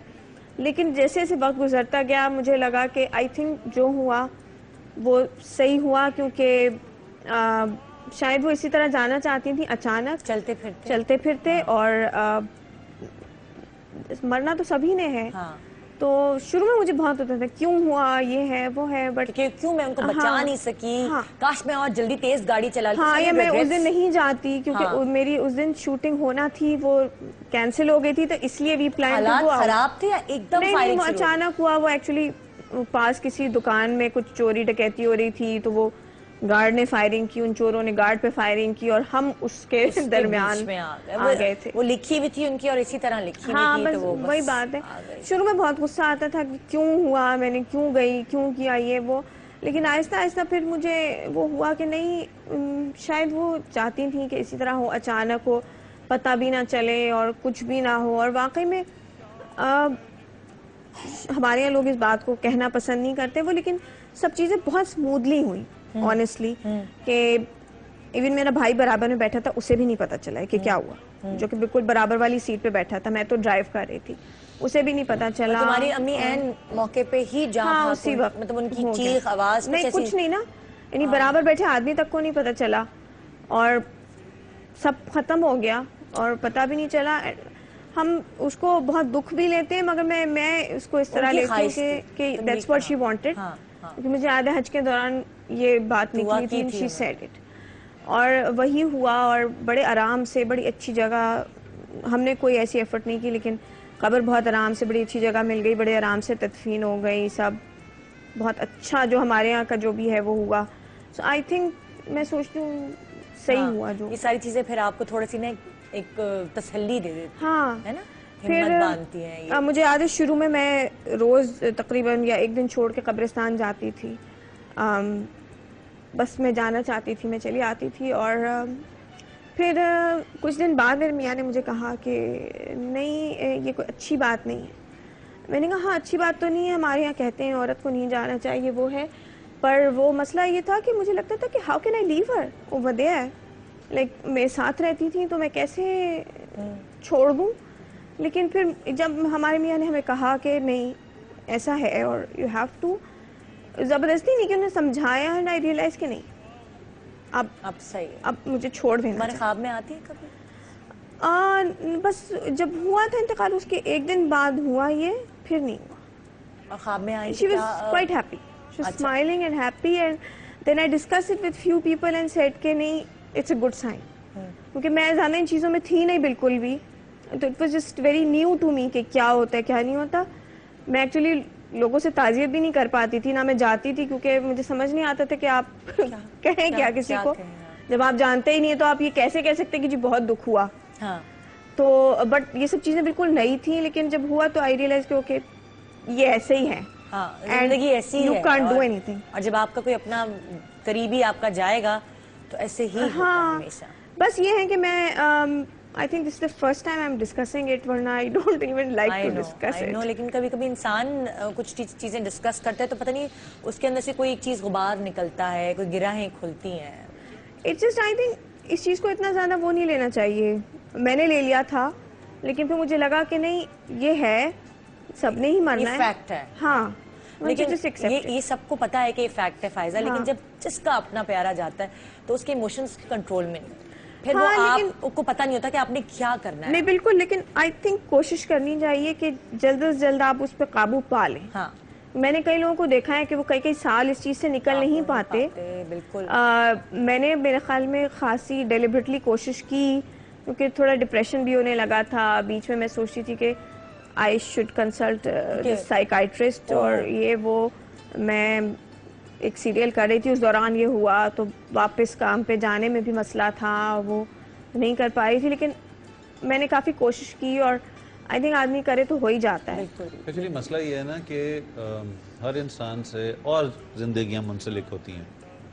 अगर आप अकेले हो ना तो फिर तो आप कहीं भी चले जाएं, के बच्चे मियां कहीं चले जाएं आप, वो सबके साथ यही है। मतलब है कि अगर मेरे साथ हुआ तो मेरे साथ अम्मी मरियम, ऑब्वियसली आपको उनकी वजह से दोबारा being the head of the family. अम्मी मेरी बहुत वीक थी पहले, बहुत डरपोक होती थी, इसके बाद वो भी बिल्कुल। लेकिन अगर आज उनको कोई देखे तो इनकी अम्मी बहुत, अब तो माशाल्लाह इतनी स्ट्रांग है कि उनको देखकर लोग आइडियलाइज करते कि हाँ भाई इस तरह पता है, सब एक दूसरे को धोखा दे रहे होते हैं बेसिकली, कि अब एक खोल चढ़ा लेते हैं, सबने ऊपर ना एक वो खोल चढ़ा लिया होता है कि ये अपनी जगह स्ट्रांग हो गई, कि यार इसका मियाँ समझे कि हाँ ये ठीक हो गई है, मियाँ ने सोचा होगा कि हाँ बेहतर हो गई है, बच्चे ये सब एक दूसरे को ना धोखा दे रहे होते हैं। बिल्कुल बिल्कुल। अदरवाइज हम सारे अपनी उसी फेजेस में फंसे होते हैं। एक छोटे सा ब्रेक लेंगे, ब्रेक के बाद हम एक और सेलिब्रिटी को बुलाएंगे यहाँ, और बहुत सारे लोग आपके स्क्रीन पे जो बहुत सारे मुख्तलिफ कैरेक्टर्स करते हैं, आपको नहीं पता होता कि उनके अंदर क्या छुपा है। जब वो यहाँ मॉर्निंग शो में आते हैं और वो अपनी असल उसमें आ जाते हैं, एक असल कैरेक्टर में जो वो जिंदगी में प्ले कर रहे होते हैं, तो फिर आपको पता चलता है कि वो भी आपकी ही तरह हसास है, और जब उसको तकलीफ होती है तो उसकी आंख से भी आंसू गिरता है। आइए ब्रेक के बाद एक दफ़ा दोबारा से मैं आपको एक और सेलिब्रिटी से मिलाऊंगी जो आपको हंसती खेलती हुई स्क्रीन पे नज़र आती हैं मुख्तलिफ कैरेक्टर्स में, लेकिन उनकी ज़िंदगी में भी कुछ ऐसा हुआ जिसकी वजह से उनको एक झटका लगा। Good morning Pakistan. जो बिगड़ जाओगे तुम क्या कर लो। जिनको इन्होंने झांसा दिया शादी करने का ड्रामे में, और शादी की नहीं, बेचारी को ऐसी सुलगती रह गई। वादे किए उनसे झूठे झूठे, शादी किसी और से कर बैठे। वेलकम करते हैं आपकी फेवरेट पर्सनालिटी शहनाज परवेज।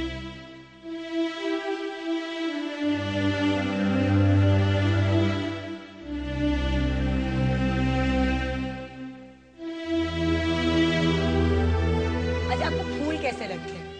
जाहिर है हर लड़की की सोच, खुशबू, फूल तो एक अंदर अरमान होते हैं ना। हाँ। फूल बहुत पसंद है मुझे। अच्छा। गुलाब के फूल बहुत पसंद। अक्सर शाम को मैं बाग में से तोड़ के ले आती हूँ।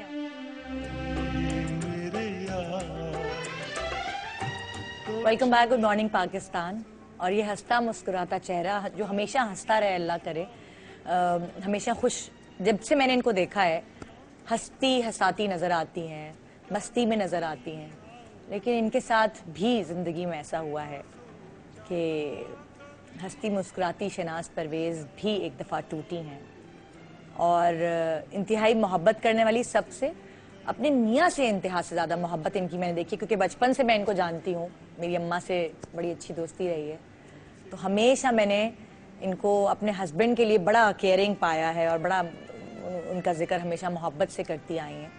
6 साल पहले शहनाज आपा के हस्बैंड इनको छोड़ के चले गए, और अचानक गए थे ना, तो जरा होता है कि जब कोई बीमार होता है ना तो मेंटली प्रिपेयर हो जाता है इंसान के शायद ये इनकी डेथ हो जाए। कैसे हुई थी इनकी डेथ? बस अचानक बातें करते करते उन्होंने मुझे कहा है कि भाई मेरा ख्याल मैं टीवी देखता हूँ और तुम लोग सो जाओ, और अभी मैं थोड़ी देर सोई भी नहीं थी अच्छी तरह से, तो आके कहने लगे मेरी तबीयत खराब हो रही है। तो मैंने पूछा क्या हुआ? कहने लगा मेरे हार्ट में दर्द हो रहा है, पता नहीं गैसेस सी हो रही। हम अचानक उठे और बस उनको देखते देखते, पानी देते देते उनकी तबीयत खराब हो गई, और लियाकत हॉस्पिटल लेकर गए, और वहाँ जाके एकदम डॉक्टर ने कहा कि ये नहीं बचेंगे। हमें यकीन ही नहीं आया। पहले बीमार वगैरह नहीं? कभी बीमार नहीं हुए।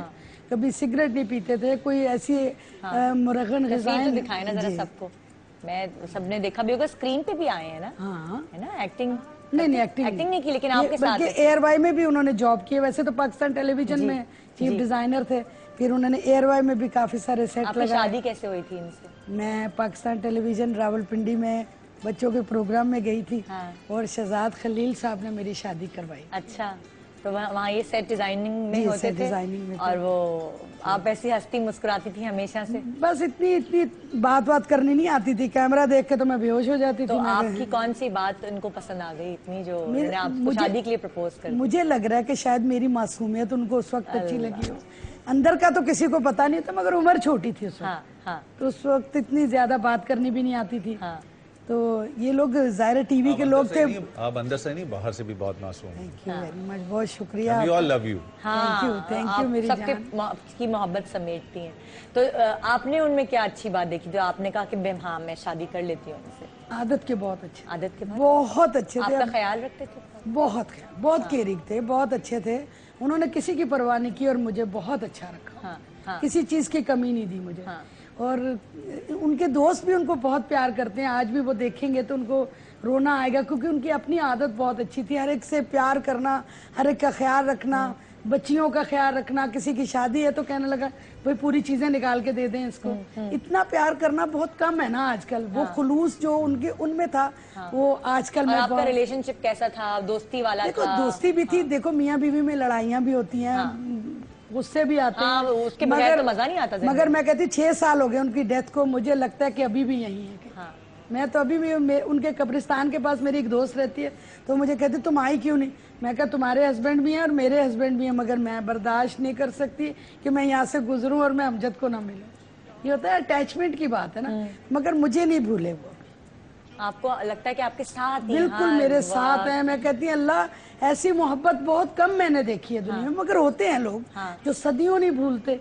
मगर जो आदतें हैं ना, आज मैं सोचती हूँ कि जो आदत है ना, इंसान को अपनी आदत बहुत अच्छी रखनी चाहिए, क्योंकि ना किसी की प्रॉपर्टी कोई किसी को दे सकता है, ना अपनी दौलत किसी को देता है। एक खुलूस और मोहब्बत ऐसी चीज है जो मरते दम तक लोग कहते हैं यार भला हो उस बंदे का, उसने मेरे साथ इतने प्यार से बात की, मेरा ख्याल किया, पूछा। ये आदत जो होती है ना, आदत पे कंट्रोल करना, नफ्स पे कंट्रोल। आपकी बच्ची कितनी बड़ी थी जब उनकी डेथ हुई? मेरी बड़ी बेटी जो थी वो मेरा 14 साल की थी, 13-14 साल की। अच्छा। और छोटी 7 साल की। छोटे थे बच्चे जब उनकी डेथ हुई? बहुत छोटे थे। और बस ये है कि यकीन नहीं आता कि अल्लाह ताला, मकसद है बच्चे बेटियों को देख के कुछ और ज्यादा बंदे को फील। जब उनकी डेथ हुई एकदम, तो आपको ये सारी चीजें तो एकदम नहीं आई होंगी जहन में कि मैं कैसे करूंगी अकेले उस वक्त तो बच्चों मैंने का? पता नहीं लोगों को देख के रोई, बहुत सब कुछ किया। मोइन भाई ने बहुत संभाला हमें और बहुत ख्याल किया मेरा। और मुझे कहते थे कि जब तक मैं जिंदा हूँ मेरे दरवाजे तेरे लिए खुले हैं, और जब वो मर गए मैं क्या मेरे दरवाजे बंद। बहुत ख्याल किया उन्होंने। और जब हम कराची आए तो जब भी उन्होंने हमें सपोर्ट किया था, अपने घर में रखा, ख्याल किया। वैसे तो पूरा पाकिस्तान टेलीविजन इससे मेरे मियाँ की दोस्ती थी, किसी से लड़ाई इसलिए आपको बड़ा एक मोराल कहते हैं ना अप करने के लिए सब लोग आ गए। मुझे कभी नहीं लगा, मुझे तभी भी अपना वो मैका लगता है। मैं जब जाती हूँ टीवी पे तो मुझे लगता है कि जैसे मेरा घर यही है। ये होता है कि प्यार बहुत करते हैं सब लोग। बुशरा बहुत प्यार करती है, बद्दो बहुत प्यार करती है, डूडी। आप हर मतलब शुरू से ही आप हंसती मुस्कुराती रही हैं। हाँ, वैसे मैं फितरतन शैतान, मजाहिया, कॉमेडियन। आपके हस्बैंड की डेथ के बाद आपको क्या लगा कि क्या आपकी फितरत में, आपकी नेचर में कुछ चेंज आया? चिड़चिड़ाहट बढ़ गई? चिड़चिड़ाहट बढ़ी थी बहुत ज्यादा, सोचती थी, रोती थी। फिर सब लोगों ने कहा कि अगर इस तरह रोती रहोगी तो तुम्हारा साथ कोई भी नहीं देगा। घर कैसे चलेगा ना? घर कैसे शादियां कैसे करोगी? और क्या, पूरा घर चलाना बड़ा मुश्किल होता है। मेरी वालदा बीमार है, माजूर है, व्हील चेयर पे है, उनका भी ख्याल जरूरी नहीं होता कि कोई फाइनेंशियली करे। कोई भी जो है ना, अब हम सारे अपनी अपनी लाइफ में इतने बिजी हैं, इतने प्रेशर्स में हैं कि हमें जहाँ पे सुकून मिलता है ना, हम उसको देखना चाहते हैं। बिल्कुल हो सकता है उनकी भी प्रॉब्लम्स हो, मेरी भी प्रॉब्लम्स हो, उनको मैं बुरा लग रहा हूँ, मुझे वो बुरी लग रही होंगी। हम ये नहीं सोच, हम अपनी प्रॉब्लम सोचेंगे, दूसरे की नहीं सोचेंगे। क्योंकि टाइम बहुत तेज हो गया है, प्रॉब्लम्स बढ़ गई हैं, टाइम तेज हो गया। ये 8 साल पहले, 10 साल पहले बहुत अच्छी लाइफ होती थी। उस वक्त ये इतने सारे लवाजमात नहीं होते थे। 10-15 साल में बड़ी सिंपल सी लाइफ, बहुत सिंपल सी लाइफ होती थी। ये वो कंप्यूटर, इससे इंसान चेंज। वैसे तो आपको लगता है कि वो हर वक्त आपके साथ है। बिल्कुल, मैं कहती हूँ। लेकिन कभी ऐसी जिंदगी में कौन सी खुशी या गमी आती है जिसमें आपको लगता है कि काश वो बस किसी वक्त अपने आप को तन्हा महसूस करती हूँ मैं अपने आप को। जो बच्चों से बात, मेरी फ्रेंड्स भी नहीं है इतनी, मगर मैं जाती हूँ हर जगह, मेरी दोस्ती जरूर है, मगर एक दिल की बातें जो है ना वो हर एक के साथ नहीं कर, बच्चों के साथ भी नहीं कर सकता, क्योंकि जब इंसान टूटता है अंदर से फिर बच्चे टूटते हैं। हमारे नबील साहब हैं, ये जो बुलबुले वाले, कहते हैं आप अपने बच्चों के साथ टूटने वाली बातें मत किया करो। छोटी थोड़ी डरती थी ना, कहने लगा आप कुछ करती हैं ऐसे। तो मैंने उनको कहा कि मैं बेवा हूँ, तो कहने लगा मैं तुम्हारे घर जाके तुम्हारा बेवा का पेपर फाड़ दूंगा। कि तुम क्यों कहती हो मैं बेवा हूँ? मैं कहती बस वैसे बड़ा सपोर्ट करता है मुझे नबील भी, अल्लाह उसको जिंदगी दे। ये सब अल्लाह ताला की रहमत है। मैं इस काबिल नहीं थी जितना अल्लाह ने मेरा हाथ पकड़ा, और मैं बहुत अच्छी लाइफ गुजारी। अब शुक्रगुजार हैं अल्लाह के कि जिस जगह हम बैठे हैं उसकी वजह से हमें सपोर्ट मिल गई। माशाअल्लाह माशाअल्लाह। ये हर एक को नहीं मिलती है सपोर्ट, ये अल्लाह ताला की बहुत बड़ी रहमत है। बिल्कुल, पता पता नहीं कौन सी नेकी है जो मैं कहती हूँ, उन्हीं की ब्लेसिंग है, जो मेरे मियाँ की नेकियां थी वो जो मुझे मिली हैं, और आज मैं इस मकाम पे बैठी। बहुत सारे हमारे अपने प्यारे रिश्ते होते हैं जिनके जाने के बाद बिल्कुल हम टूट से जाते हैं, मगर कुछ रिश्ते ऐसी एज में चले जाते हैं जिस वक्त आप अपने पैरों पे पूरी तरीके से खड़े नहीं हुए होते, और उस वक्त आपको सिर्फ ये तकलीफ नहीं होती कि आपका अपना आपसे दूर चला गया, बल्कि आपको बहुत कुछ और सोचना पड़ता है। आपको अपनी फैमिली का सपोर्ट बनना पड़ता है, क्योंकि वो जो कमाने वाला, वो जो सरबराह आपके सर से चला जाता है, उस वक्त आप सिर्फ ये सोचते हैं कि जो उनकी जिम्मेदारियां वो निभा रहे थे, अब वो मुझे अपने कंधों पे टाइम आता है निदा कि आपको जो है ना उस वक्त फील नहीं होता। हाँ, जैसे मेरे अब्बू के बहुत इख्तलाफात होते थे कि मैं वो बहुत सिस्टमेटिक थे, और मैं खुला डुला एक लड़का था। मैं गली में क्रिकेट खेलना चाहता था, मुझे अलाउ नहीं था कि नहीं यार ऐसे नहीं है। मैं अब आके देखता हूँ ना, तो मुझे हर वो चीज जो मैं कर रहा होता हूँ ना अपनी फैमिली के लिए, सबके लिए, मुझे लगता है यार वो भी तो यही करते थे। वो आहिस्ता आहिस्ता आपको लगने लगता है कि आप अब उनके यूनिफॉर्म में चले गए हैं। बिल्कुल, हर वो काम आप कर रहे हैं जो वो किया करते थे। लेकिन आपने बताया आपके अब्बू ने इतना सिस्टमैटिक हर चीज बना दी थी कि आपको नहीं, कोई वो तो प्रॉब्लम माशाल्लाह, नहीं। वो तो फरिया जब भी हमारे साथ हैं यहाँ, और इनके फादर की डेथ उस वक्त हुई जब इन्होंने शोबिस ज्वाइन भी नहीं किया था। जब वो होता है ना कि उस वक्त इनकी वो एज थी जब ये अपने पैरों पे भी खड़ी नहीं हुई थी, और घर को सपोर्ट करने के लिए, घर को संभालने के लिए फिर आपको खड़ा होना पड़ा। बिल्कुल, अब्बू की डेथ के बाद कितना अरसा हो गया? बहुत साल गुजर गए। बहुत साल तब मैं बहुत छोटी थी। हाँ, छोटी से मुराद ये कि 7th में पढ़ती थी। कितनी फैमिली मेंबर्स थे टोटल? एक भाई और एक बहन। एक भाई और एक बहन। अम्मी? शुक्र है ज्यादा लोग नहीं थे। हाँ, लेकिन वो जितने कम लोग थे उनमें से भी एक कमी एक और हो गई जो सबसे बड़ी कमी थी बाप हाँ, की। हाँ। तो वो फिर बिल्कुल सूनापन हो गया। कैसे हुई थी उनकी डेथ? उनको कैंसर हो गया था, लंग्स का कैंसर हो गया था उनको ना। अच्छा, दुबई में होते थे, वहाँ पे जॉब करते थे। अच्छा। तो वहीं पे उनकी तबीयत बहुत ख़राब हो गई थी। फिर वहाँ से वो आए, लाहौर आए। फिर उनकी हालत बहुत बिगड़ती गई। और फिर एक दिन जो था, मतलब माँ बाप जो है ना, भले वो बीमार हों, भले वो चारपाई पे बैठे हुए हों, लेकिन बस उनका सर पे होना जो है वो बहुत जरूरी है। तसल्ली होती है कि हैं, बिल्कुल एक सपोर्ट होती है बहुत। और ख़ास तौर पे अब तो खैर आहिस्ता जितनी मेरी एज हो गई है, जैसे जैसे सब हर चीज़ का जो है ना नेमुल बदल है इस दुनिया में। हाँ, हाँ, मिसाल के तौर पे हम सबके साथ ये है कि दुख सुख जो है ज़िंदगी में आ जाते हैं। इसमें कोई शक नहीं है कि अगर मियाँ भी आपके सर पे ना हो तो आपके लिए काफ़ी मुश्किलात हैं। लेकिन अब जो दौर आ गया है, जैसे हम लोग कहीं काम कर लेते हैं, अपने दिल पे एक हल्का सा जो है ना मरहम लग जाता है। जैसे अब ये थोड़ी बिजी हो गई हैं, बिल्कुल बिल्कुल, इस चीज का कोई ऑर्डिनेट तो नहीं है, लेकिन ध्यान आपका बढ़ जाता है। वक्त बहुत बड़ा सलीम, कुछ आपकी कर बात सकते करता हैं। हूं, हमारी जो फैमिली है ना मीडिया की, जी। कई लोग हमारे बारे में अच्छा समझते हैं, कई बुरा समझते हैं, मगर ये है कि जितनी बॉन्डिंग हमारी फैमिली में, हमारी इस फील्ड में है ना आपस में, चाहे वो लाहौर ड्रामा बन रहा है, चाहे पेशावर, चाहे कराची, चाहे लाहौर, एक दूसरे को सपोर्ट करते वक्त सब खड़े हो जाते हैं। बिल्कुल। आप किसी बैंक में हो, किसी एयरलाइन में हो, किसी का नहीं पता चलता कौन किधर गया, कहाँ गया, उसके बच्चे कहाँ चले गए। हाँ। हमारी फील्ड में ये होता है कि समहाउ मोर और लेस हर बंदा इन्वॉल्व होता है। बिल्कुल, इसलिए कभी जब भी किसी पे दुख आता है, प्रॉब्लम आती तो सब है, एक साथ तो खड़े कई लोग हमारी फील्ड में भी अच्छे नहीं है, जैसा हर फील्ड में होते हैं। हमारे यहाँ पे बहुत मगर हमारी बॉन्डिंग बहुत स्ट्रांग है। ये जो प्यार मोहब्बत है ना, कि हम किसी का ओकेजन होते हैं, हम सब अपने सारे काम छोड़ के जाते हैं। बिल्कुल। जबकि हम शायद शादियों में भी नहीं जाते। हाँ। कि यार नहीं, हम बिजी हैं, हम शूट पे हैं या काम कर रहे हैं, हमारी मगर फील्ड के जब लोग जब बहुत किसी को अच्छे प्रॉब्लम होती है, वी आर ऑलवेज देयर। यहाँ बहुत सारी ऐसी खवातीन भी बैठी हैं जिन्होंने अपने प्यारे खोए हैं और वो आज अपने दिल का हाल यहाँ बयान करना चाहती हैं। ब्रेक के बाद वापस आते हैं, और आपको भी मैंने मौका दिया है आज कि ज़ाहिर है हम लोग इतने दिल से करीब हो गए हैं। अब इतने सालों से मैं आपके सामने यहाँ आती हूँ, तो बहुत सारी बातें मैं आपसे शेयर करती हूँ, बहुत सारी बातें आप लोग मुझसे शेयर कर रहे होते हैं इस फेसबुक के थ्रू या SMS के थ्रू। तो आज आप भी मुझे लिख कर भेजिए कि जब आपका अपना प्यारा आपसे दूर गया तो उस वक्त आपने अपने आप को कैसे संभाला। ये मैं आपसे पूछ इसलिए रही हूँ क्योंकि जो SMS चल रहे हैं उसको पढ़कर बहुत सारे ऐसे लोग जो इस वक्त टूटे हुए हैं वो शायद खड़े हो सके ये सब कुछ पढ़ के कि हाँ, और भी तो दुनिया के लोग खड़े होते हैं जब उनका अपना कोई प्यारा जाता है। छोटे से ब्रेक लेंगे, ब्रेक के बाद वापस आएंगे। Good morning Pakistan. मेरा बचपन यही समझा हर दिन। हमारी एक गेस्ट जो गाँव में जो सख्त, एक कभी कभी सख्त माँ बनती है, कभी कभी बड़ी नरम दिल माँ बन रही होती है, और हमेशा वो आपको रोती हुई नजर आई। तो आइए वेलकम करते हैं फरिया जमी। खड़ी हो जाओ, आप यहीं भी खड़ी रहे। सबके आगे नहीं नहीं बाहर क्या हुआ, सब नजर आ जाएंगे। क्योंकि सब टॉल है और मैं सबसे ठुल्ली हूँ। और ये हमेशा ड्रामा में दुखी माँ का किरदार अदा करती है, और आज उन्होंने बता दी कि असल जिंदगी में बिल्कुल दुखी नहीं है।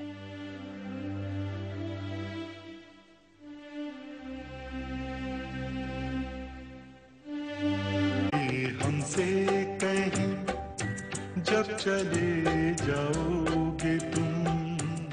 Welcome back, good morning Pakistan. वो अपने प्यारे जो रूट के हमसे चले गए, ये तो नहीं कहना चाहिए कि रूट के हमसे चले गए, लेकिन जहाँ से आए थे वहां से चले गए, जिनकी अमानत थी वहाँ वापस चले गए। हाँ, जिंदगी से रूट के चले गए।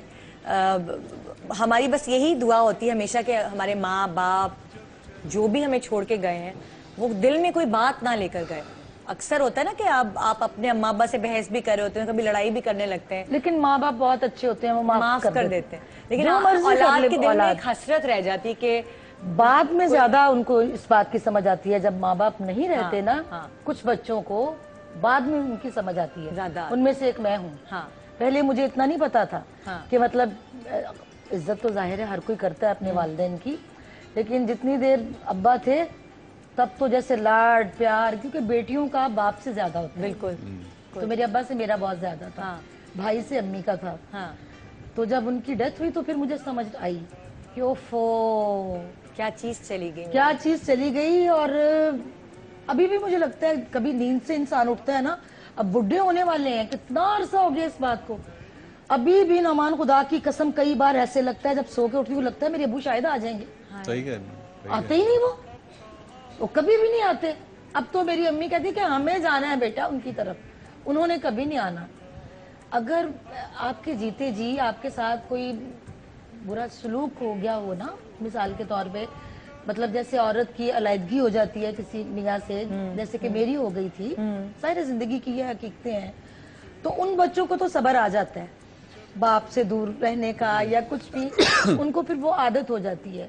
नहीं, उनको आस भी होती है ना कि हम मिल सकते हैं। हाँ जी, लेकिन तो जिनके चले जाते हैं उनसे कुछ ना पूछो। मुझे तो आज भी लगता है कि अभी भी मैं एक छोटी सी बच्ची हूँ और अभी भी वो मुझे इधर उधर से कहीं से कोई ना कोई आवाज दे देंगे और मैं चली जाऊंगी।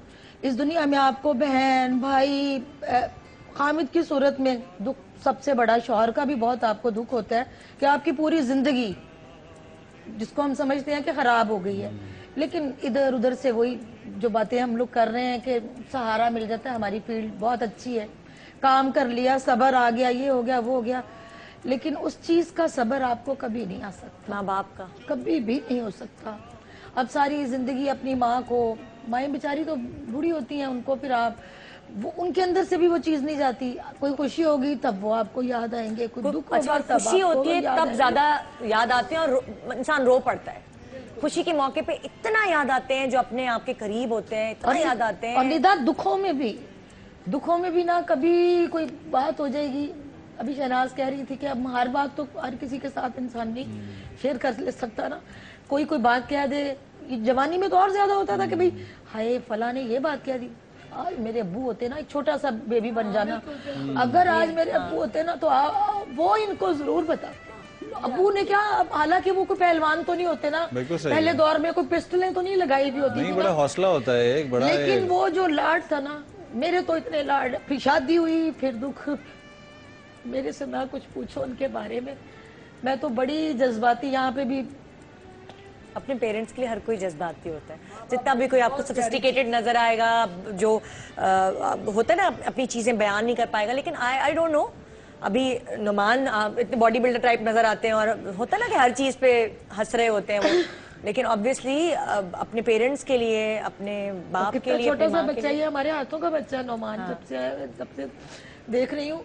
लेकिन देख ले, एक बाप बन के, एक बेटा बन के, एक हस्बैंड बन के, छोटे से बच्चे से सत्य नहीं गल्ला पहनी, कोई मजाक काम तो नहीं है ना। वही तो, माँ बाप का नेमिल बदल कोई होता नहीं है। और जैसे फायजा ये कह रही थी कि कितने अरसे तक ये कब्रिस्तान जाती रही है, वो एक अटैचमेंट जो अपनी अम्मा से थी, एक दोस्त की हैसियत से, वो इंसान को, और अभी 1 साल हुआ है और फिर उसके बाद तुम्हारे बच्चे भी अटैच होंगे ना अम्मा से तुम्हारी। हाँ, लेकिन असल में वो इतने छोटे हैं कि हमने उन्हें फिर बताया नहीं, because they can't understand it. बेटी मेरी 5 साल की है, बेटा 3 साल का, तो फिर वो समझ नहीं सकते, समझ नहीं सकते। तो हाँ, हालांकि वो बहुत ज्यादा उनके साथ सवाल करते हैं कहाँ गई नानी, या हाँ, वो अम्मी जैसे वेकेशंस पे चली जाती थी इधर उधर, तो मैंने ये कहा कि वेकेशन आई थिंक सबसे अहम चीज बस ये होती है कि आपको रिग्रेट ना हो। लाइक मैं I feel my self very lucky कि अल्लाह का शुक्र है मुझे कोई रिग्रेट नहीं है कि मैंने उनके साथ टाइम नहीं बिताया, मैंने उनको इग्नोर तो नहीं कर दिया। मैंने कोई फाइनेंशियली तो कोई ज्यादती नहीं कर दी उनके साथ, या आप तो लकी है माशाल्लाह। मैं इस बारे में बहुत अल्लाह का शुक्र अदा करती हूँ कि ऐसा कुछ कोई नौबत नहीं आई। पछतावा नहीं रह गया अपनी जिंदगी। ये बहुत इम्पोर्टेंट चीज होती है। और ये खुद एक्चुअली उन्होंने ही मुझे सिखाई थी। वो कहती थी कि एक तो हमेशा आप जो भी करें आपका ज़मीर बहुत मुतमईन होना चाहिए और कोई रिग्रेट्स, कोई पछतावा नहीं होना चाहिए किसी भी मामले में। नहीं, एक बात इन्होंने कही है कि खास तौर पे जब औरत का घर टूटता है ना, जब और उसका बाप नहीं उसके सर पर होता, तो फिर उसको यही फीलिंग आती है कि आज अगर मेरा बाप जिंदा होता ना तो जो मेरे साथ अभी हुआ वो नहीं होता। ये उनको बताते हैं। ये एक होती है बाप, चीज। मैं कहती बाप की जूतियां पड़ी हो ना बंदे का बड़ा रोब होता है। मियाँ की जूतियां पड़ी मुझे लगता है नहीं, तो जो खाविंद होता है उनके ऊपर भी एक रोब होता है कि इसके पीछे बैक है, इसका बाप है, बाप का, भाई का एक बड़ा रोल। कोई घर का मर्द है, हम इसके साथ कोई ज्यादती करेंगे तो पीछे इनके बैक है। लेकिन शादी के बाद भाइयों में भी मेरे ख्याल में जाहिर अपनी अपनी लाइफ होती है, वो चीज नहीं रहती, वो चीज नहीं रहती, बात होती है। लेकिन अपनी माँ और अपने बाप जो होते हैं ना, उस जैसा कोई नहीं। मैं एक चीज पे बड़ा बिलीव करता हूँ कि दिन ब दिन हमारी लाइफ बहुत बिजी होती जा रही है, कॉम्प्लिकेटेड होती जा रही है, हम कई अपनी वैल्यूज को पीछे छोड़ते जा रहे हैं। मैं उन लोगों को बहुत अप्रिशिएट करता हूँ जो अपने पेरेंट्स के साथ होते हैं, उनको साथ रखते हैं, उनके साथ होते हैं। बहुत बड़ी बात। उनकी जिंदगी में बड़ी बड़ी अपॉर्चुनिटीज आती हैं, मगर वो उनको छोड़ देते हैं कि यार नहीं यार, मैं आज पोस्टिंग करके अगर इंग्लैंड चला जाऊंगा तो मेरे पेरेंट्स तो पीछे मतलब है कि ठीक है मेरी टेलीफोन पे भी, हालांकि अब कॉल्स तो फ्री हो गई हैं बिल्कुल। अच्छा नुमान, और कुछ लोग ऐसे भी होते हैं जो अपनी जो लूजर्स होते हैं जिंदगी में, और वो इस वजह से कहते हैं, वो अपना सोचते हैं, वो कहते हैं अम्मा अब्बा की वजह से फलां भाई देखो आगे निकल गया, क्योंकि उसके साथ माँ बाप नहीं रहते थे, लेकिन मेरे साथ रहते थे तो देखो मैं इधर ही हूँ, मेरे साथ रहते ना इसलिए मैं आगे नहीं निकल। क्योंकि आपको देखिए, आपको दुनिया जहान में, मुझे माफ कर दीजिएगा मैं एक बात करने जा रहा हूँ, मियाँ मिल जाते हैं, बीवियाँ मिल जाती हैं, आपको माँ बाप दोबारा नहीं मिलते। बहुत बड़ी बात आप नहीं आते, यही तो आपको जिंदगी में हर चीज मिल सकती है। आपके सर्कमस्टांसेस हैं आपको कहाँ से कहाँ ले जाएंगे, मगर आपको माँ बाप नहीं मिल सकते दोबारा, कुछ भी कर लें आप, ये नहीं। तो वो जो टाइम है चाहे जैसा भी है, मैंने ऐसे ऐसे लोगों को देखा है कि जिनके अल्लाह उनको बहुत देगा कि 10-10 साल से पेरेंट्स जो हैं बेड पे हैं, इवन पॉटी पिशी नहीं कर सकते, और औलाद उनकी हेल्प करी होती है। कई बहुओं ने बहुत सपोर्ट किया, कई बच्चों ने बहुत सपोर्ट किया, मतलब है कि वो, और फिर ये होता है कि उनके आगे आता है ये चीज, जो आप अगर अपने पेरेंट्स के साथ ऐसा करें, ये तो दुनिया पे है ना, क्योंकि जो आप अपने माँ बाप के साथ करेंगे ना, आपके बच्चे भी वो आपके साथ करेंगे, मकाफाते अमल। एग्जैक्टली, मतलब है कि हम लोग समझते हैं कि नहीं हम बहुत बिजी हैं, ड्राइवर्स के हाथ छोड़ा हुआ है, मुलाजमों के हाथ बच्चों को छोड़ा हुआ है, उधर सब बिजी है। एक टाइम आएगा कि उन बच्चों को अगर आप मिलेंगे ना, उनमें वैल्यूज नहीं होती, उन बच्चों के अंदर वो इफेक्शन नहीं होती है कि वो एक बच्चा आपको जफ्फी डालता है ना आके, आपको पता चल जाता है आपको कितने प्यार से मिल रहा है। एक बच्चा आपको दूर से हाय करके चला जाता है, आपको पता है कि इनके घर में इतना ही डिस्टेंस है, इससे करीब नहीं होते। हमारे इस्लाम में जो बातें हैं, अगर हम उन्हीं पे अमल करना शुरू कर दें, बड़ी आम सी बात है ना ये, कि अगर अपने माँ बाप का रोज आप मोहब्बत से मुंह देखें, शक्ल उनकी देखें, तो आपका हज है। छोटी बात है, इसमें कोई हिकमत है तो कहा गया ना। आपके अब्बू की जब डेथ हुई तो आप सपोर्ट कौन करता था फिर फैमिली को? उसके बाद कोई भी नहीं, कोई भी खुद आप घर में हम लोग रहते थे। उसका एक ऊपर वाला जो पोर्शन था वहां से किराया आता था, और मेरी माँ, अल्लाह मेरी माँ को जिंदगी दे, मेरी माँ ने अनथक मेहनत की। मेरी अम्मी ने कढ़ाइयाँ सिलाइयाँ की, उन्होंने बहुत कोशिश की कि मैं पढ़ जाऊँ, मेरा बिल्कुल पढ़ाई की तरफ कोई रुझान नहीं था। मेरे दिल में मेरी माँ की मेहनत जो थी ना, वो रोजाना पल रही थी। मैं अपनी अम्मी को देखती थी, फिर मैं सोचती थी मैं इतनी तुर्रम खान नहीं थी, आम सी शक्लो सूरत की थी, लेकिन मेरे दिल में ये था कि कभी तो कुछ ना कुछ कर सकूंगी। लेकिन अपने अब्बा को ज्यादा ना खुशियाँ नहीं दिखा सकी। अब जब भी कोई खुशी देखी, उसके बाद अम्मी ने हज किया, भाई की शादी की, फिर एक बेहतर घर और लिया, अल्लाह ताला ने बहुत कुछ दिया इसी काम से, लेकिन उनकी कमी नहीं कोई महसूस खत्म कर सका। कभी एक सवाल बहुत कॉमन हो गया जो मुझे बड़ा अजीब लगता है, आप लोगों को लगता है कि नहीं लगता? अच्छा, आपकी अम्मी आपके साथ रहती हैं? सोचो क्यों ना रहे भाई। ये एक सवाल जो मुझसे किया जाता है ना, तो मैं बड़े हैरस में कहता हूँ, नहीं हम उनके साथ रहते हैं। प्यारी बात है ये। तो वो ऐसा एक सवाल आता है कि जैसे कि अच्छा मतलब ये 2 डिफरेंट घर होने चाहिए। तो मुझे उस सवाल की आज तक नहीं समझ आई। इन्फ्लुएंस कुछ ज्यादा, तवाज़न ठीक नहीं होता। नहीं, मुझे बहुत लोग पूछते हैं, नहीं तवाज़न नहीं, ये मैं उनकी बात कर रहा हूँ कि एक नॉर्मल सिस्टम है। हैरान होते हैं, वो खामखा के मॉडर्न बने हुए अपनी तरफ से ना। मतलब है कि मैं सिस्टम में जितना फायदा है वो कहीं भी नहीं। एग्जैक्टली जितना आपको एडवांटेज ज्वाइंट फैमिली सिस्टम में है आप सोच भी नहीं सकते। अब मेरी अम्मी जो हैं वो इतनी कमजोर हो गई थी इस हादसे के बाद, अब इस वक्त वो लायंस क्लब की प्रेसिडेंट हैं। माशाल्लाह। वो इस वक्त इतना काम कर रही हैं, इतना वो लोगों को हेल्प कर रही हैं, इतना सपोर्ट कर रही हैं, इतना सब कुछ कर रही हैं। मतलब है कि हमने उनको जवान रखा हुआ है। बिल्कुल बिल्कुल ठीक। हम उनको पुश करते हैं ना, नहीं। हमारे पड़ोसी मुल्क में होता है ना, अम्मा को सफेद कपड़े पहना दो, चूड़ियां तोड़ दो, फलाना। नहीं भाई, हमारे यहाँ तो ये नहीं होता। लड़ाई, आप वॉक पे नहीं गई, आप देखें वो इतनी आंटियां नीचे वॉक, आप क्यों नहीं जाती हैं? आप हमारी उनसे अच्छी बात है। एक रिलेशनशिप ही ऐसा दोस्त, हमारी लड़ाइयां डेली बहस से होती हैं, मगर हमने वो एक रिलेशनशिप आज तक वही रखा हुआ है जो अबू ने चलाया था। शाबाश। एक छोटे से ब्रेक लूंगी जी, ब्रेक के बाद वापस आएंगे। अपने माँ बाप की बातें इस तरह करना बहुत अच्छा लगता है हर औलाद को, और जब स्पेशली जब दोस्त बैठे होते हैं ना, तब वो आई डोंट नो एक माहौल सा बन जाता है जब आप अपने पेरेंट्स की बात करना शुरू होते हैं, और उस वक्त फिर आप रियलाइज करते हैं कि आपके लिए आपके पेरेंट्स क्या अहमियत रखते हैं, फिर आपको आहिस्ता आहिस्ता पता लगना शुरू होता है। तो एक छोटे से ब्रेक के बाद दोबारा वापस आएंगे और इस बहुत ही प्यारी सी डिस्कशन को हम दोबारा आगे बढ़ाएंगे, जो हम अपने माँ बाप अपने प्यारों के लिए करें कि उनकी जब वो थे तो हमारी ज़िंदगी कैसी थी, और जब वो चले गए तो वो हमारे दिल में अब तक बाकी है उनकी यादें। Good morning Pakistan. छोड़ के मुझे के हमसे कहीं। Welcome back, good morning Pakistan. और यहाँ पे जो खातून बैठी हैं, मैं चाहूँगी कि अगर शायद उनका दुख थोड़ा सा कम हो सके, अगर वो शेयर कर सकें अपने दिल की बात। वाइट कपड़ों में आप जो बैठी हैं, प्लीज़ मैं आपसे पूछना चाहूँगी कि आपका ऐसा कौन सा प्यारा है जो आपसे बिछड़ गया। माइक किधर है? माइक किधर है? कौन आपकी ज़िंदगी से जो बहुत करीब, ये माइक आपका पकड़। मेरे वालिद साहब थे। आपके वालिद साहब? जी जी, जिनसे हम बहुत प्यार करते थे। जी। उनकी डेथ को कितना अर्सा हो गया? उनकी डेथ को तो काफ़ी मेरे ख्याल साल होंगे, लेकिन मुझे तो ऐसा लगता है जैसे अभी हुई। अभी है ऐसे? बस सबसे बड़ी मैं थी, इसलिए मेरे जिम्मेदारियाँ मुझ पे थी। हाँ, बस अल्लाह का शुक्र है, सारी जिम्मेदारियाँ बस पूरी हो गई। जी, जब उनकी डेथ हुई थी और आपके ऊपर एकदम सारी जिम्मेदारियाँ आ गई थी, तो सपोर्ट किसने किया आपको? कैसे खड़ी हुई, किस तरह लेकर चली उन सारी जिम्मेदारियों को?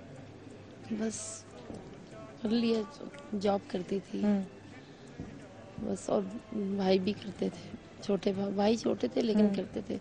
मेरी दूसरी बहन थी, उसने हेल्प की। इसी तरह हम लोग इसी तरह जिंदगी खड़ा था। मैं मेरी अपनी वालदा की जब एज बहुत छोटी थी, जब उनके वालिद साहब यानी मेरे नाना का इंतकाल हुआ, और मैं ये सारी चीज़ें सुनते हुए बड़ी हुई हूँ कि जितनी स्ट्रगल मेरी वालदा ने की है उनके वालिद के इंतकाल के बाद, और पूरी फैमिली को जिस तरह सपोर्ट किया है, तो मुझ में फिर एक चीज़, मुझ में हर चीज़ की बहुत ज़्यादा अहमियत पैदा हुई कि पैसे की भी बहुत अहमियत है, रिश्तों की भी बहुत अहमियत है, अपनाइयत है, और जी, और ये सारी चीज़ें यहीं रह जाती हैं, लेकिन आपकी मोहब्बत, आपकी यादें आपके साथ जाती हैं, और जो स्ट्रगल करके आगे ज़िंदगी में निकलते हैं उनका ज़मीर हमेशा मुतमईन रहता है, और वो बड़े पुख्ता प्लेटफॉर्म पे खड़े होते हैं और वो सारी बात आपने जैसे कही कि जो आप नज़र आते हैं, अगर आप अच्छे हैं, आपकी लोग इज्जत करते हैं, तो इसका क्रेडिट आपके पेरेंट्स को जाता है। एक अच्छी परवरिश जो है, हाँ, उसका नाम तो माँ बाप का होता है। बिल्कुल। अच्छी का भी होता है, बुरी का भी होता है। हाँ। मैं सिर्फ अच्छे क्रेडिट नहीं देता। अगर मैं कहूँ आपको अपने फादर को क्रेडिट देना है तो नुमान, तो आप क्या कहेंगे उनके लिए? मतलब ये जो बंदा सामने बैठा हुआ है, this is all because of him. अगर फैमिली आज खुशहाल है, एक अच्छे सिस्टम में चल रही है, मुझे नहीं जाता। मैंने सिर्फ किचन चलाया अपने घर का, उनकी चीजों को फर्दर आगे लेके गया हूँ। आज आप मुझे कह दें कि नुमान तुम घर बना सकते हो, मैं नहीं बना सकता। आज आप मुझे कह दें कि मैं कोई बड़ी जिम्मेदारी पूरी कर सकता हूँ। मुझे ऐसे लगा जैसे अभी रिसेंटली मरियम की शादी हुई अगस्त में, तो जब सब ने आके तारीफ की कि यार माशाल्लाह बहुत शान और शौकत से, बहुत अच्छा, तो मैंने और अम्मी ने कोशिश की कि कोई कसर ना रह जाए ऐसी कि जिसमें मरियम को फील हो कि यार आज अब्बू होते तो ऐसे होता वैसे होता। मतलब मैंने बताया ना कि हम सब एक दूसरे के साथ ड्रामा ही करते रहते हैं। हम सब एक दूसरे को जो है ना खुश रखना चाहते हैं कि यार कोई उस फेज में ना जाए वापस। तो जब वो शादी हुई, जब सब वो, तो मुझे ऐसे लगा जैसे मैंने नहीं, अब्बू ने किया ये सारा कुछ।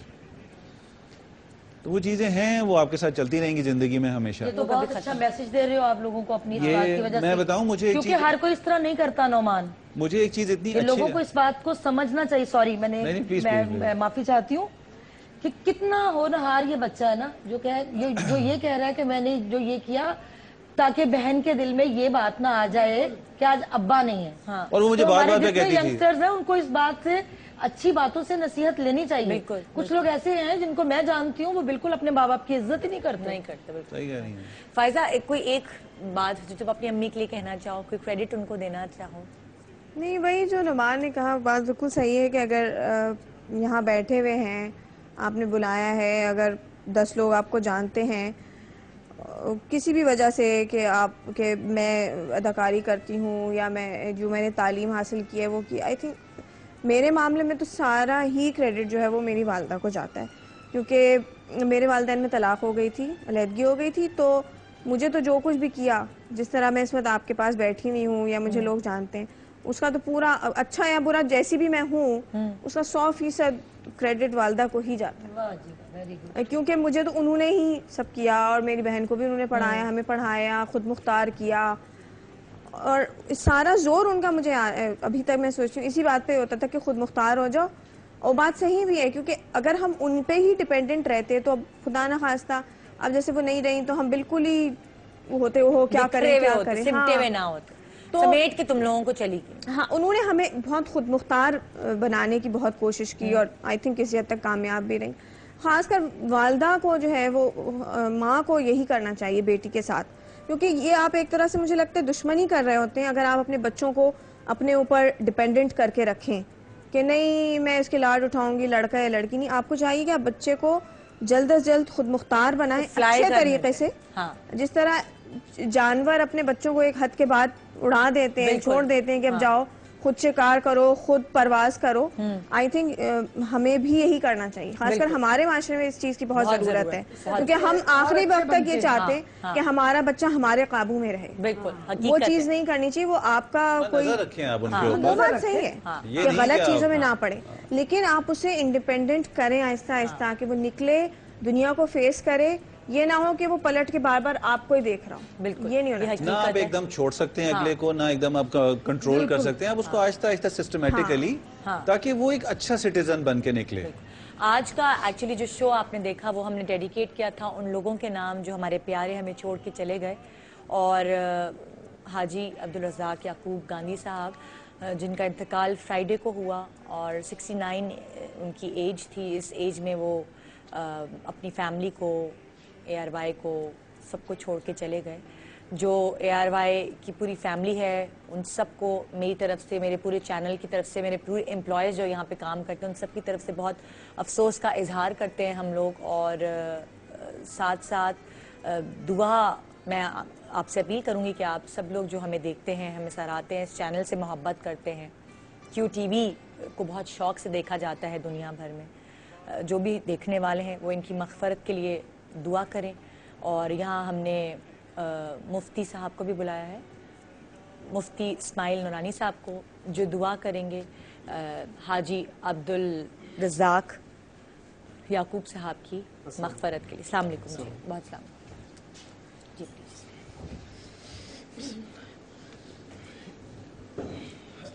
दुआ कर जी। बिस्मिल्लाहिर्रहमानिर्रहीम, अल्हम्दुलिल्लाहि रब्बिल आलमीन, वस्सलातु वस्सलामु अला सय्यिदिल अंबियाइ वल मुरसलीन, रब्बना तक़ब्बल मिन्ना इन्नका अंतस समीउल अलीम व तुब अलैना इन्नका अंतत तव्वाबुर रहीम। या अरहमर राहिमीन, या अरहमर राहिमीन, जितने भी मरहूमीन हैं साहिबान ईमान इस दुनिया से, मर्द व ख़वातीन इंतकाल कर गए, मौला करीम सबकी मग़फ़िरत फरमा, सबके दरजात को बुलंद फरमा। बिलखुसूस या अरहमर राहिमीन मरहूम हाजी अब्दुल रज़ाक याकूब साहब की मग़फ़िरत फरमा। उन्होंने जो भी इस दुनिया में खिदमत अंजाम दी हैं, इंसानियत के लिए, लोगों की भलाई के लिए, हमदर्दी के लिए, लोगों का साथ दिया है, लोगों की किफ़ालत की है। या रब्बे करीम उनके इन तमाम कामों पर उन्हें बेहतरीन अजर अता फरमा। या अरहमर राहिमीन उनके क़ब्र व हश्र के मराहिल को आसान फरमा। या अरहमर राहिमीन या अरहमर राहिमीन। उनको जुमातुल मुबारक के बाबरकत दिन मौत नसीब हुई है, या रब्बे करीम उन्हें उस बाबरकत दिन की भी बरकत अता फरमा या अरहमर राहिमीन या अरहमर राहिमीन। उनके पीछे जितने भी उनके लवाहिकीन हैं, उनकी फैमिली है, घर वाले हैं, और पूरी दुनिया में जो उनके चाहने वाले हैं और जितने लोगों की भी उन्होंने मदद की, या रब्बे करीम या अरहमर राहिमीन सबकी दुआएं उनको अता फरमा या अरहमर राहिमीन। उनके लवाहिकीन को, तमाम घर वालों को सब्र जमील अजर अजीम अता फरमा, और जो पीछे उनके घर वाले हैं मौला करीम उनकी तो अब बेहतरीन किफ़ालत फरमा या अरहमर राहिमीन या अरहमर राहिमीन। हम सबको भी अपनी मौत की और आखिरत की फ़िक्र की तौफ़ीक़ अता फरमा। हम सबको ईमान की सलामती अता फरमा, ईमान और सुन्नत पर ख़ातिमा बिल खैर अता फरमा। कल बरोज़ क़यामत हुज़ूर सय्यद आलम सल्लल्लाहु अलैहि वसल्लम की शफ़ाअत नसीब फरमा। इन्नल्लाह व मलाइकतहु युसल्लूना अलन नबी या अय्युहल्लज़ीना आमनू सल्लु अलैहि वसल्लिमू तस्लीमा। अल्लाहुम्मा सल्लि अला सय्यिदिना व नबिय्यिना मौलाना मुहम्मदिन व बारिक वसल्लिम सलातन व सलामन अलैका या सय्यिदी या हबीबी या रसूलल्लाह। सुब्हान रब्बिका रब्बिल इज़्ज़ति अम्मा यसिफून व सलामुन अलल मुरसलीन वल्हम्दुलिल्लाहि रब्बिल आलमीन बिरहमतिका या अरहमर राहिमीन।